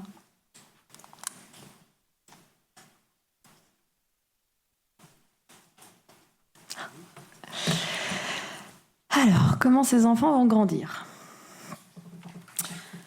Ou plutôt, comment en finir avec le mythe illusoire de l'adaptation des enfants, qui me tient à cœur. Certains adultes s'accrochent au mythe selon lequel un enfant qui ne se plaint pas, il s'est adapté, sous-entendant qu'il a réussi à ne pas souffrir. C'est un raisonnement qui est déculpabilisant, mais c'est une illusion. Ces enfants, ils aiment suffisamment les adultes pour ne pas les déranger. Donc, comme je l'expliquais dès 2020 chez François, les enfants, ils ne s'adaptent pas à tout. Ils supportent les mesures imposées par une régression adaptative.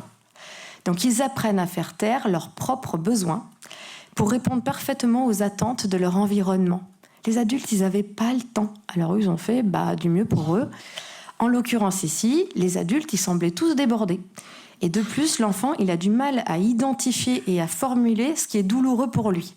Les émotions, c'est pas encore clair. Il a les 5 de base, mais ces émotions un peu complexes ou nuancées, c'est pas évident pour lui de dire « je commence à en avoir marre » ou « j'ai pas compris » ou « je me sens bizarre ». C'est pas si évident. Donc les enfants se taisent parce qu'ils ne trouvent pas les mots. Alors, les adultes, ils s'en étonnent peu. D'ailleurs, ils me les amènent en consultation. Je sais pas ce qu'il a. Non, mais il fait des crises. C'est vraiment, ils sont sincères, hein. Et ils pensent que les enfants, ils ont supporté tout ou qu'ils ont oublié. Alors pourquoi ? Les enfants ne se plaignent pas, mais parce que les adultes ne sont pas disposés à les entendre. Parce que la société, de toute façon, ne les considère pas suffisamment pour exprimer même leurs propres ressentis. En plus, il y en a qui les déforment. Et en fait, ils ne parlent pas, mais donc ils se résignent. Donc ils apprennent à faire taire leurs symptômes en faisant appel à des processus adaptatifs, un peu comme n'importe quel mammifère en fait. Alors, et si ces adaptations ont des seuils en termes d'intensité et de fréquence, on a bien vu, nous, avec notre seuil d'incompression, non, là, je peux plus. Cette adaptation, si elle est forcée, elle aura un prix à court, moyen ou long terme. Donc cette adaptation, elle peut être forcée en nombre de coups, de fréquences, et elle peut être forcée par le temps, c'est-à-dire en combien j'ai pris de coups dans le nombre de temps, et combien j'ai pris de coups en intensité. Il faut quand même un peu le temps de s'en remettre.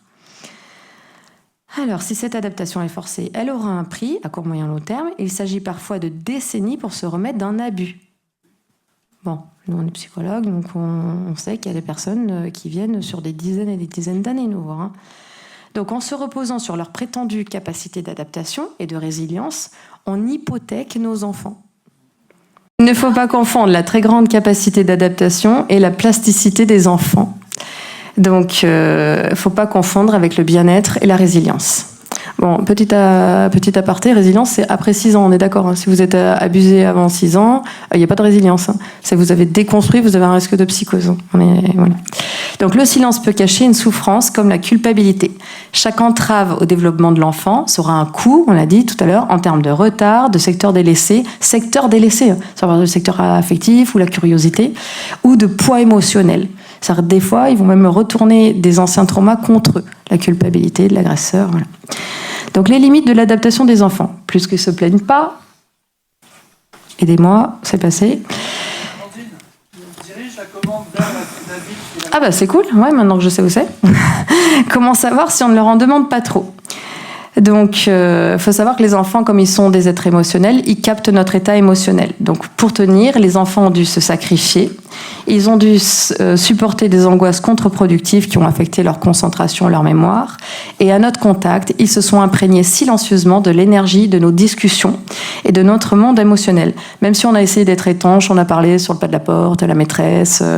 Mon enfant m'a rapporté que voilà, les éducateurs du centre aéré, voilà. Pour être clair, ces enfants auront grandi dans un monde régressé.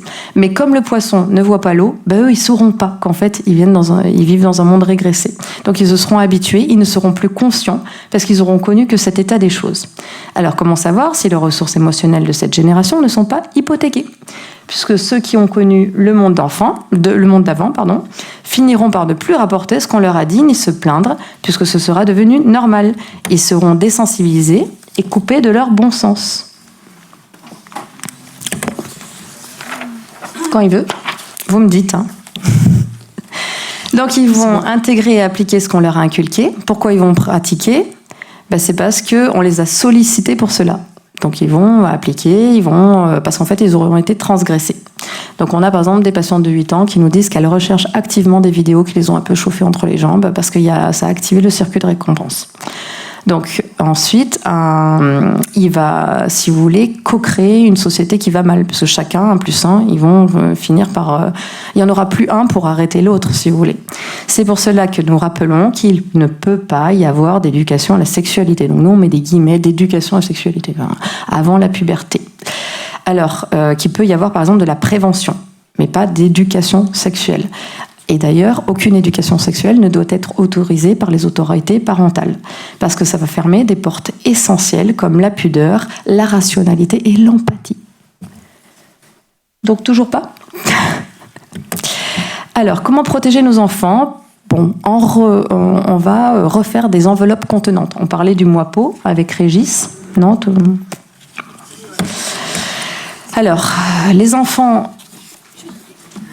Ouais, merci. Je suis à la 11e.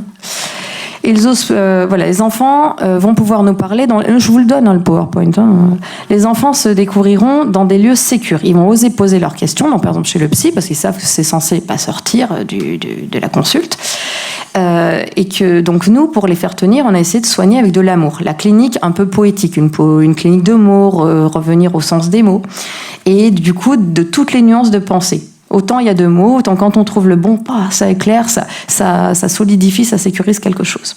Donc en entrant dans le langage, l'enfant il exprime son désir inconscient de rentrer en communication, c'est ça l'amour. Donc les mots, en fait, ils ont ce pouvoir de décliner tous les sentiments et les nuances. Je vous passe, du coup, comment on s'y prend, nous, les psys, pour entendre un enfant, parce que ce qui vous intéresse, c'est comment on contient le chagrin, voilà, parce que c'est des êtres émotionnels, comment on le détecte. Donc, comment se pose la question d'accompagner des enfants ? C'est bon ? Donc en fait, il faut apprendre à les écouter, à écouter la souffrance dans le tendre d'une souffrance lovée au creux de l'amour qui nous porte. C'est-à-dire qu'évidemment, ils ne vont pas dire « Maman, j'ai un problème ». Ils vont dire « Tu sais, je ne vais pas bien ». Puis moi, si je m'assois en disant « Ça y est, je suis disposée », là, ils vont me dire « En fait, j'ai un petit souci, voilà ». En fait, ils nous aiment suffisamment pour ne pas nous déranger et nous décevoir, parce qu'eux, ils associent ça. J'ai un problème, ah bon, je suis décevant, ou nous ennuyer. Et beaucoup de parents et de grands-parents, ils se trouvent dans le même système. C'est qu'eux-mêmes, pour ne pas les embêter, ils ne vont pas savoir quand aborder le sujet. Donc les enfants ne sont pas écoutés parce que déjà les parents ne savent pas faire ou que eux aussi ont des angoisses à gérer. Donc rencontrer un enfant, c'est prendre le risque de réaliser soi-même qu'on se sent vulnérable. Bon, c'est pareil dans les couples, hein. Mais voilà, pour les enfants, on se dit et s'il avait pas supporté nos 2 ans, et puis nous, on sent le nôtre qui appelle à l'aide aussi, notre enfant intérieur qui appelle à l'aide. Alors, voilà, je vous ai mis une citation d'Anne Dufourmontel. La question de l'amour, c'est celle de l'hospitalité inconditionnelle. Donc, quand on se place là, de toute façon, mon chéri, je t'aime, là, on va pouvoir les aider à parler. Donc, chaque enfant a droit à l'amour du fait que c'est l'attachement maternel, donc c'est l'hospitalité inconditionnelle, je viens de vous le dire. Donc, on va passer vite. On peut peut-être passer à la suivante. Comment on va pouvoir retrouver nos capacités à filtrer le nombre de stimuli et leur intensité. Donc, je vous ai dit le nombre, l'intensité dans le nombre de temps. Et comment trouver des narrations qui préservent leur monde et maintenir un environnement propice à un développement psycho-affectif de qualité. Donc, par des contes vraiment adaptés, des petites histoires qui leur paraissent être un peu loin, qui va permettre d'enclencher des processus d'assertivité, c'est-à-dire on en parle sans avoir l'air trop d'en parler, mais c'est surtout que ça va élaborer leur boîte à outils. Vous savez, c'est quand l'histoire de la maman de Bambi, quoi. Faut pas dire la maman de Bambi, elle est pas morte. En fait, si, elle est morte. C'est important, parce que comme ça, moi qui n'ai jamais vécu la mort, si déjà j'imagine comme ça doit être terrible, eh ben, je vais pouvoir avoir un pré-pensé, quelque chose où il y aurait déjà des creux, des empreintes pour pouvoir poser la prochaine des morts que je vais rencontrer. Donc je parle de les tenir informés de l'évolution de la réalité extérieure. Vous savez, ce moment, on a dû leur expliquer qu'on allait se masquer maintenant quand on allait sortir. Moi, ça m'a brisé le cœur. Je leur ai dit, ma maman, elle doit... Et puis il a fallu lui dire tout ce qu'on n'avait pas caché, mais on avait essayé d'arrondir jusque-là. Donc le fameux principe de réalité, parce que si vous lui mentez, eh ben, ça va le bousiller, il n'aura plus confiance en vous. Et tout en conservant intacte leur capacité de développement, c'est-à-dire sans les effracter trop vite. Alors, je vous ai mis une citation de Simone de Beauvoir. L'amour est nécessaire à l'affirmation de la vie. Ce discours vrai, empreint de réalité, du coup, ça va les guider. Parce qu'au moins, c'est un peu comme l'histoire du Père Noël. Il n'y a pas d'histoire de mensonge, ça n'existe pas. C'est une légende. C'est une légende. Donc, quand il va réaliser, eh ben, en fait, c'était une légende, c'est tout. Comme les fées, ou... vous voyez, comme ça fait une empreinte dans laquelle il va pouvoir être en sécurité. Les enfants éveillés à leur intériorité seront appréciés les discours confusionnants des autres qui vont vous dire oh, je suis un homme, je suis une femme, je sais pas quoi là, comme des vérités subjectives, émotionnellement puissantes pour celui qui les énonce. Bah disons, pour lui, ça a l'air d'être vrai. Donc en conclusion, je dirais qu'aujourd'hui plus qu'hier, mon travail de psychologue auprès des enfants, c'est de travailler leur capacité à accepter l'autre, on l'a vu, l'empathie, et à affirmer leur contenant psychique tout en les confortant dans leur propre capacité de discernement. Quand même, ils sont capables de discriminer une petite maison d'une grande maison, un homme d'une femme, à peu près, il y a des critères. Voilà. Et donc, tout acte de vérité, c'est sous-entendu par une énergie d'amour. Et ça, ils le comprennent, ils le téléchargent, on va dire. Par la capacité d'entrer dans le langage tout en s'aimant soi, c'est-à-dire en consolidant sa sécurité intérieure. Si vous voulez changer de slide, relancer la créativité des adultes quant à la fabrique de solutions de protection. Ça vous intéresse, hein ? Allez, on finit par des notes finales un peu plus revigorantes. Comment on peut réagir face à nos enfants ? On le maintient dans son intégrité psychique, on le croit. Donc le fameux principe de réalité, il n'est pas seul face à ses questions, à ce qui lui fait souci, à ce qui l'angoisse. C'est déjà, je suis là, je t'écoute. Numéro 2, rester à l'écoute. C'est-à-dire, quand on va sentir l'angoisse monter à l'intérieur de lui, on ne bouge pas les trous. On lui dit, bah oui, bon, ça va. On dit, oui, je reste sensible. Et donc on le rassure, je suis là, je peux tout comprendre, je peux tout entendre en tout cas. Recueillir les questions chargées d'anxiété, répondre à son besoin de se rassurer. En vrai, comme tous les humains, dans un premier temps, quand ils vous parlent, ils veulent vérifier la sécurité. Je vous écoute, mais c'est pareil, vos femmes. Et ensuite, je suis prêt à te comprendre, rester à l'écoute, et ensuite recueillir. C'est rassure-toi, rien ne va s'écrouler si tu prononces ton problème. Ensuite, nommer correctement. On essaye de reformuler. On banalise pas la souffrance. Ah, ça va, moi aussi, puis à ton âge, avec tout ce qu'on te paye, tu pourrais quand même, je sais pas. Pas de mauvaise réflexion. Ah, mais parce que c'était ça ton problème. Voilà, pas de regard accusateur. Qu'est-ce que tu vas me dire? Et pas de discours culpabilisant. On conserve une posture parentale, une autorité bienveillante. On énonce des repères structurants. Bah ouais, peut-être que ton éducateur aurait dû te raconter ça, moi je sais pas. Et face aux discours paradoxaux, on les aide à différencier les règles de protection des règles de domination. On a vu tout à l'heure un exemple. Apprendre les enfants à discriminer ces règles. Il doit être autorisé à remettre en question les règles de domination. Le tais-toi quand les grands parlent. Non, à la limite, non, s'il te plaît, attends qu'on ait fini de parler. Mais c'est pas tais-toi, priorité à droite, ça se passe pas comme ça. Et mais il doit cependant respecter des contraintes, vous voyez, le cadre, les règles de protection et de transmission. Brosse-toi les dents avant de dormir. Écoute-moi d'abord. Moi, je t'ai écouté, tu m'écoutes. Okay. Le former à discriminer une règle de domination déguisée en règle de protection. T'es puni parce que tu portes mal ton masque et que ça peut tuer des adultes. Ah bon? Encore.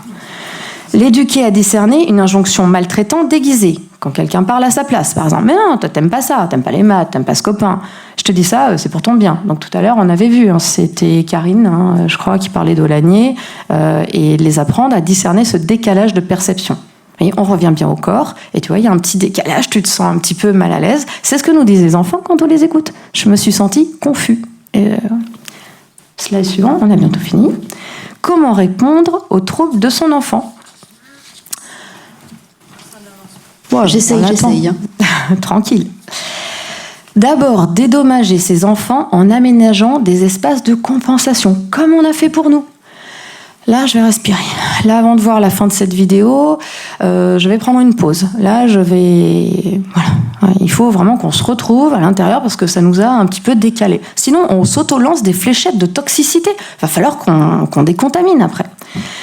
Donc, des espaces de compensation psychique, par exemple des jeux, des méditations, des exercices de ressenti émotionnel. Et là, t'en es où? Tu ressens quoi? En plus, il y a plein de bouquins maintenant qui sont sortis sur les émotions, mais des émotions un peu plus fines. Vous voyez, un peu déçu, dégoûté, pas juste colère, joie. Vous voyez, la Gaston Lalicorne, il commence à s'améliorer. Des exercices de gestion des émotions et de respiration pleine conscience. En plus, ils sont super bons élèves. Ils aiment bien faire ces visualiser, et puis en plus, ils les garderont pour toute leur vie. Diminuer leur stress en se reconnectant à leur corps par la respiration, ou même leur faire sentir un objet. Vous vous rappelez que si on les fait régresser dans un stade antérieur, ça leur fait du bien, ça sécurise à quelque chose, ça leur fait leur seuil d'incompression, comme pour nous. Ou quelque chose qui les rassure. N'importe quoi. Oser des jeux de contagion par le rire, parce que ça libère le diaphragme et le cœur. Mais c'est n'importe quoi ce qu'il t'a raconté l'autre. T'en as pensé quoi? Et en fait, voilà, même si après on décortiquera et on leur expliquera. Mais dans un premier temps, on a le droit de rire quand même, ça va, c'est énorme. Encourager la lecture et la création de poésie. On revient toujours aux mots. Pour reconnaître les émotions complexes et libérer le mental. Complexe, ça c'est compliqué. Oui, c'est compliqué. Non, c'est complexe, j'ai le temps de t'écouter. Vous voyez, comme vos femmes, elles sont pas compliquées, elles sont complexes. Cela leur permettrait d'avoir ponctuellement accès à un état de sérénité, de sécurité intérieure, et de se reconnecter à leurs possibilités de création. Encore, de mots, de nouvelles émotions, de jeux. Alors j'insiste sur les exercices de souffle et de création, parce que ce sont les clés de l'expression qui libèrent tout le psychisme et les apprentissages. Et éventuellement, rencontrer un spécialiste s'il continue d'aller mal. Slide suivant, comment accompagner son enfant face à ce monde? À mon avis, il faut conclure. Allez, donc on lui donne une boîte à penser, une boîte à outils. Donner des réponses optimistes sur le fonctionnement du monde, si, vous allez en trouver. Voilà, tu sais, les pays se sont alliés pour faire la guerre, on explique d'où ça vient. Faire preuve de cohérence, préférer la sensibilisation de la protection de l'intimité du corps. Expliquer, par exemple, un truc simple, on ne peut pas toucher sous ton maillot. Voilà, comme ça, il n'y a pas besoin de dire les seins. sauf en cas d'acte médical avec les parents. Voilà. Privilégier la contention, le rappel de notre confiance en lui, rappeler qu'on n'a pas le droit de faire certaines choses avec lui, et ensuite les sensibiliser à détecter les techniques de séduction dont Régis parlait, et en tout cas ne pas tordre leur ressenti. Ouais, mais j'étais un petit peu d'accord. Non, il n'allait pas faire ça, c'est tout. Comment relancer la vitalité de son enfant? La dernière, donc par l'imaginaire. L'humour, on l'a déjà dit. Ah ouais, tu m'as envoyé direct, ok. Donc ça permet de décoller des agressions. J'ai fini. Donc ça permet de garder leur subjectivité et donc leur liberté interne. La conclusion générale. Donc les chiffres et les bilans psychologiques que je viens de dire, ça révèle un vrai dysfonctionnement de notre société qui en exige trop de nos enfants. Les enfants, donc, ils ont été exposés à une logique imprévisible, des injonctions paradoxales et continues, et une négation de leur bon sens, une surveillance permanente, parce que là, pour le coup, ils étaient surveillés même à l'école, et maintenant, une éducation à des standards qui sont complètement effractants. Alors aussi, je vous exhorte à prendre soin d'eux, en recherchant un maximum à équilibrer vos relations. On ne lutte pas contre ce qu'ils pensent, on l'a déjà dit, ça ne sert à rien de les prendre de front, on les accueille, on les reprend là où ça s'est décousu, parce qu'on les avait cousus quand même, on reprend le fil de dessous et on les reprend dans leurs relations en général. On les aide à préserver l'amour des liens. Mais ton copain, comme nous, on voudrait bien rester copains avec nos copains d'avant et conserver notre fonction contenante et enveloppante. Voilà. J'espère avoir été éclairante et je vais vous remercier quand même de nous aider à réveiller chacun à sa créativité et à sa vitalité. Et je vous remercie pour votre écoute.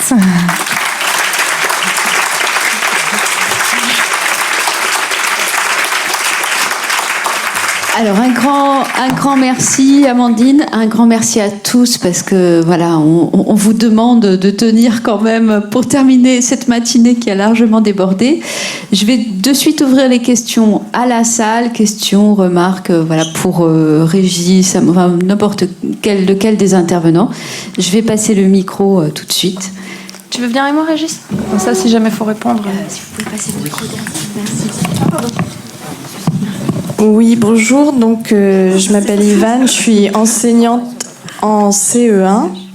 Et ma question, c'est pour Amandine. J'aimerais avoir accès aux vidéos sur les ateliers qu'on a eu en classe avec les enfants qui cherchent le regard de la maîtresse quand ils sont perdus, parce que j'aimerais bien pouvoir le diffuser, moi, à d'autres enseignants. Alors, nous, en tout cas moi, mais je crois que mes collègues, on est plutôt de la politique de résumer.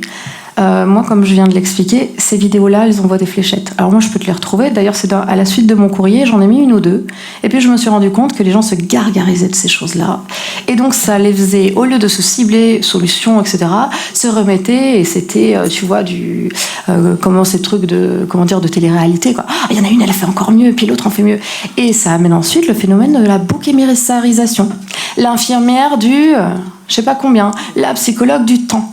Et c'est justement pas celui-là qu'il faut attaquer. C'est-à-dire que nous, on le fait, on va dire, pour notre culture générale, de savoir que des choses comme ça se passent, qu'il n'y a plus l'infirmière, que par exemple, le drag queen, il rentre déguisé. C'est-à-dire qu'on peut très bien venir en tant qu'homme et dire que samedi soir, moi, vraiment, je suis tellement mal dans cette société que je me déguise en femme et regardez comme je suis belle le samedi. Déjà, la maîtresse est là, elle pourrait lui montrer des reportages sur les drag queens, il n'y a pas besoin qu'il rentre. Déjà, il faut revenir à l'étymologie d'école, c'est scolé, lieu clos, dans lequel on pourrait prendre de la distance. Donc là, c'est carrément mais un contresens, si vous voulez. Donc voilà, je te les envoie, je vous les envoie, il n'y a pas de problème. Mais attention à la dose déjà, et attention de ne pas le donner à ceux qui vont se gargariser, nous compris. On ralentit pour voir l'accident. Donc on va regarder, mais attention au dépôt psychique et au fait que ça va activer notre circuit de récompense. Donc plus on en regarde, plus on va en voir une autre mieux. Donc plutôt, après, il faut compenser par quelque chose d'un peu plus qui nous sort qui nous décolle un petit peu de tout ça. Tu veux ajouter quelque chose ? En fait, je pense que Amandine aussi insiste sur la transmission du trauma malgré nous. C'est-à-dire que aussi, de voir un certain nombre de vidéos, alors évidemment, on se les tous infligés avec ces textes, mais ils nous ont traumatisés. Enfin, je veux dire, c'est clair qu'on a quand même quelques outils pour essayer de passer outre, mais c'est pas évident. Karine va peut-être m'assurer. Les drag queens, c'est aussi dans un contexte particulier et culturel, mais à ce moment-là, c'est ce que dit Amandine. aux Antilles, les drag queens dans le carnaval, c'est tout à fait habituel, c'est culturel, et ça a en même temps le sens de l'humour, et personne se demande ce qu'ils font dans leur intimité à la maison. Ça fait partie du jeu du carnaval, et donc c'est dans un contexte très particulier. Mais les drag queens dans l'école, ça paraît complètement incongru, quoi. Autre question, intervention là-bas. J'arrive avec le micro.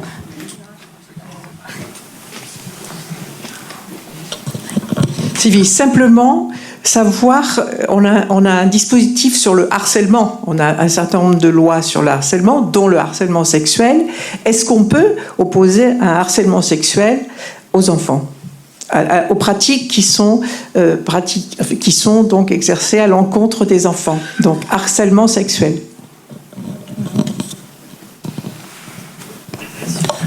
En attendant, je vais vous donner juste un point de détail très important. Le fait, mais je reprends ce que dit plus concrètement ce qu'a dit Amandine, le fait qu'un enfant qui est en pleine souffrance psychique, à un moment puisse sortir de cette souffrance psychique pour jouer avec son copain, etc. C'est ce qu'on vous montre souvent dans les reportages de guerre. On vous dit, oh les enfants, ils continuent à jouer au football, etc. C'est tout à fait, ça ne veut pas dire qu'ils ne sont pas en souffrance psychique. Hein. Chez l'enfant, c'est tout à fait classique, habituel, que par moment, c'est de l'automédication, on dirait en fait, qu'ils se font, soit dans une situation de jeu où ils s'extraient de la situation stressante. Mais ça ne veut pas dire qu'ils ne sont pas en train de souffrir. Excuse-moi. Les abusés, même les... Je vais répondre à la dame d'abord. Oui, je pense qu'on peut concevoir ça au niveau juridique. Par du harcèlement sexuel, mais il n'y a pas que ça. On peut se retrouver en situation de corruption de mineurs. On peut aussi se trouver face à une infraction d'atteinte à la moralité d'un mineur. Il s'agit du fait par toute personne soit de fabriquer, de transporter, de diffuser par quelque moyen que ce soit, et quel qu'en soit le support, un message à caractère pornographique lorsque celui-ci est susceptible d'être vu ou perçu par un mineur. Pour répondre à la dame qui parlait d'enseignants qui sortent de la salle de classe pendant qu'un intervenant parle de sexualité aux enfants, vous avez quand même l'infraction délaissement de mineur, qui est celui qui expose délibérément quelqu'un à un danger en l'abandonnant dans des conditions dangereuses pour lui et notamment pour sa vie, sa santé et sa sécurité. Cet article vise toute la chaîne de l'enseignement jusqu'au ministère de l'Éducation, lorsque des mineurs sont laissés seuls avec un intervenant susceptible de nuire à leur intégrité psychique. On a des textes. Vous avez sinon plus simplement, mais c'est plus, ce sont des contraventions d'outrage sexuel. Et vous voyez, d'imposer à une personne tout propos ou tout comportement à connotation sexuelle, ou sexiste, mais ça c'est pas le propos, qui soit porte atteinte à sa dignité, soit crée à son encontre une situation intimidante. Et on l'a entendu, les enfants se bouchent les oreilles, sont horrifiés par ce que disent les adultes. Donc on est dans ces situations, contravention, diffusion de messages contraires à la défense, c'est dans le domaine public, mais vous voyez, c'est pas ce qui manque non plus en matière pénale pour venir poursuivre. Alors c'est bien, encore une fois, qu'on fasse ce colloque, parce que je m'adresse aux enseignants, aux infirmières, à tous les thérapeutes qui peuvent intervenir auprès des enfants dans les salles de classe, parce qu'il y a des infractions qui sont que l'on peut soulever pour une plainte devant le procureur, pour une citation directe, aussi plainte devant l'ordre concerné. Donc il faut vraiment qu'on soit vigilant, parce que la situation, on vous force à faire quelque chose dans un régime totalitaire, charte de Biderman et tout ça, qui n'est pas conforme à la loi.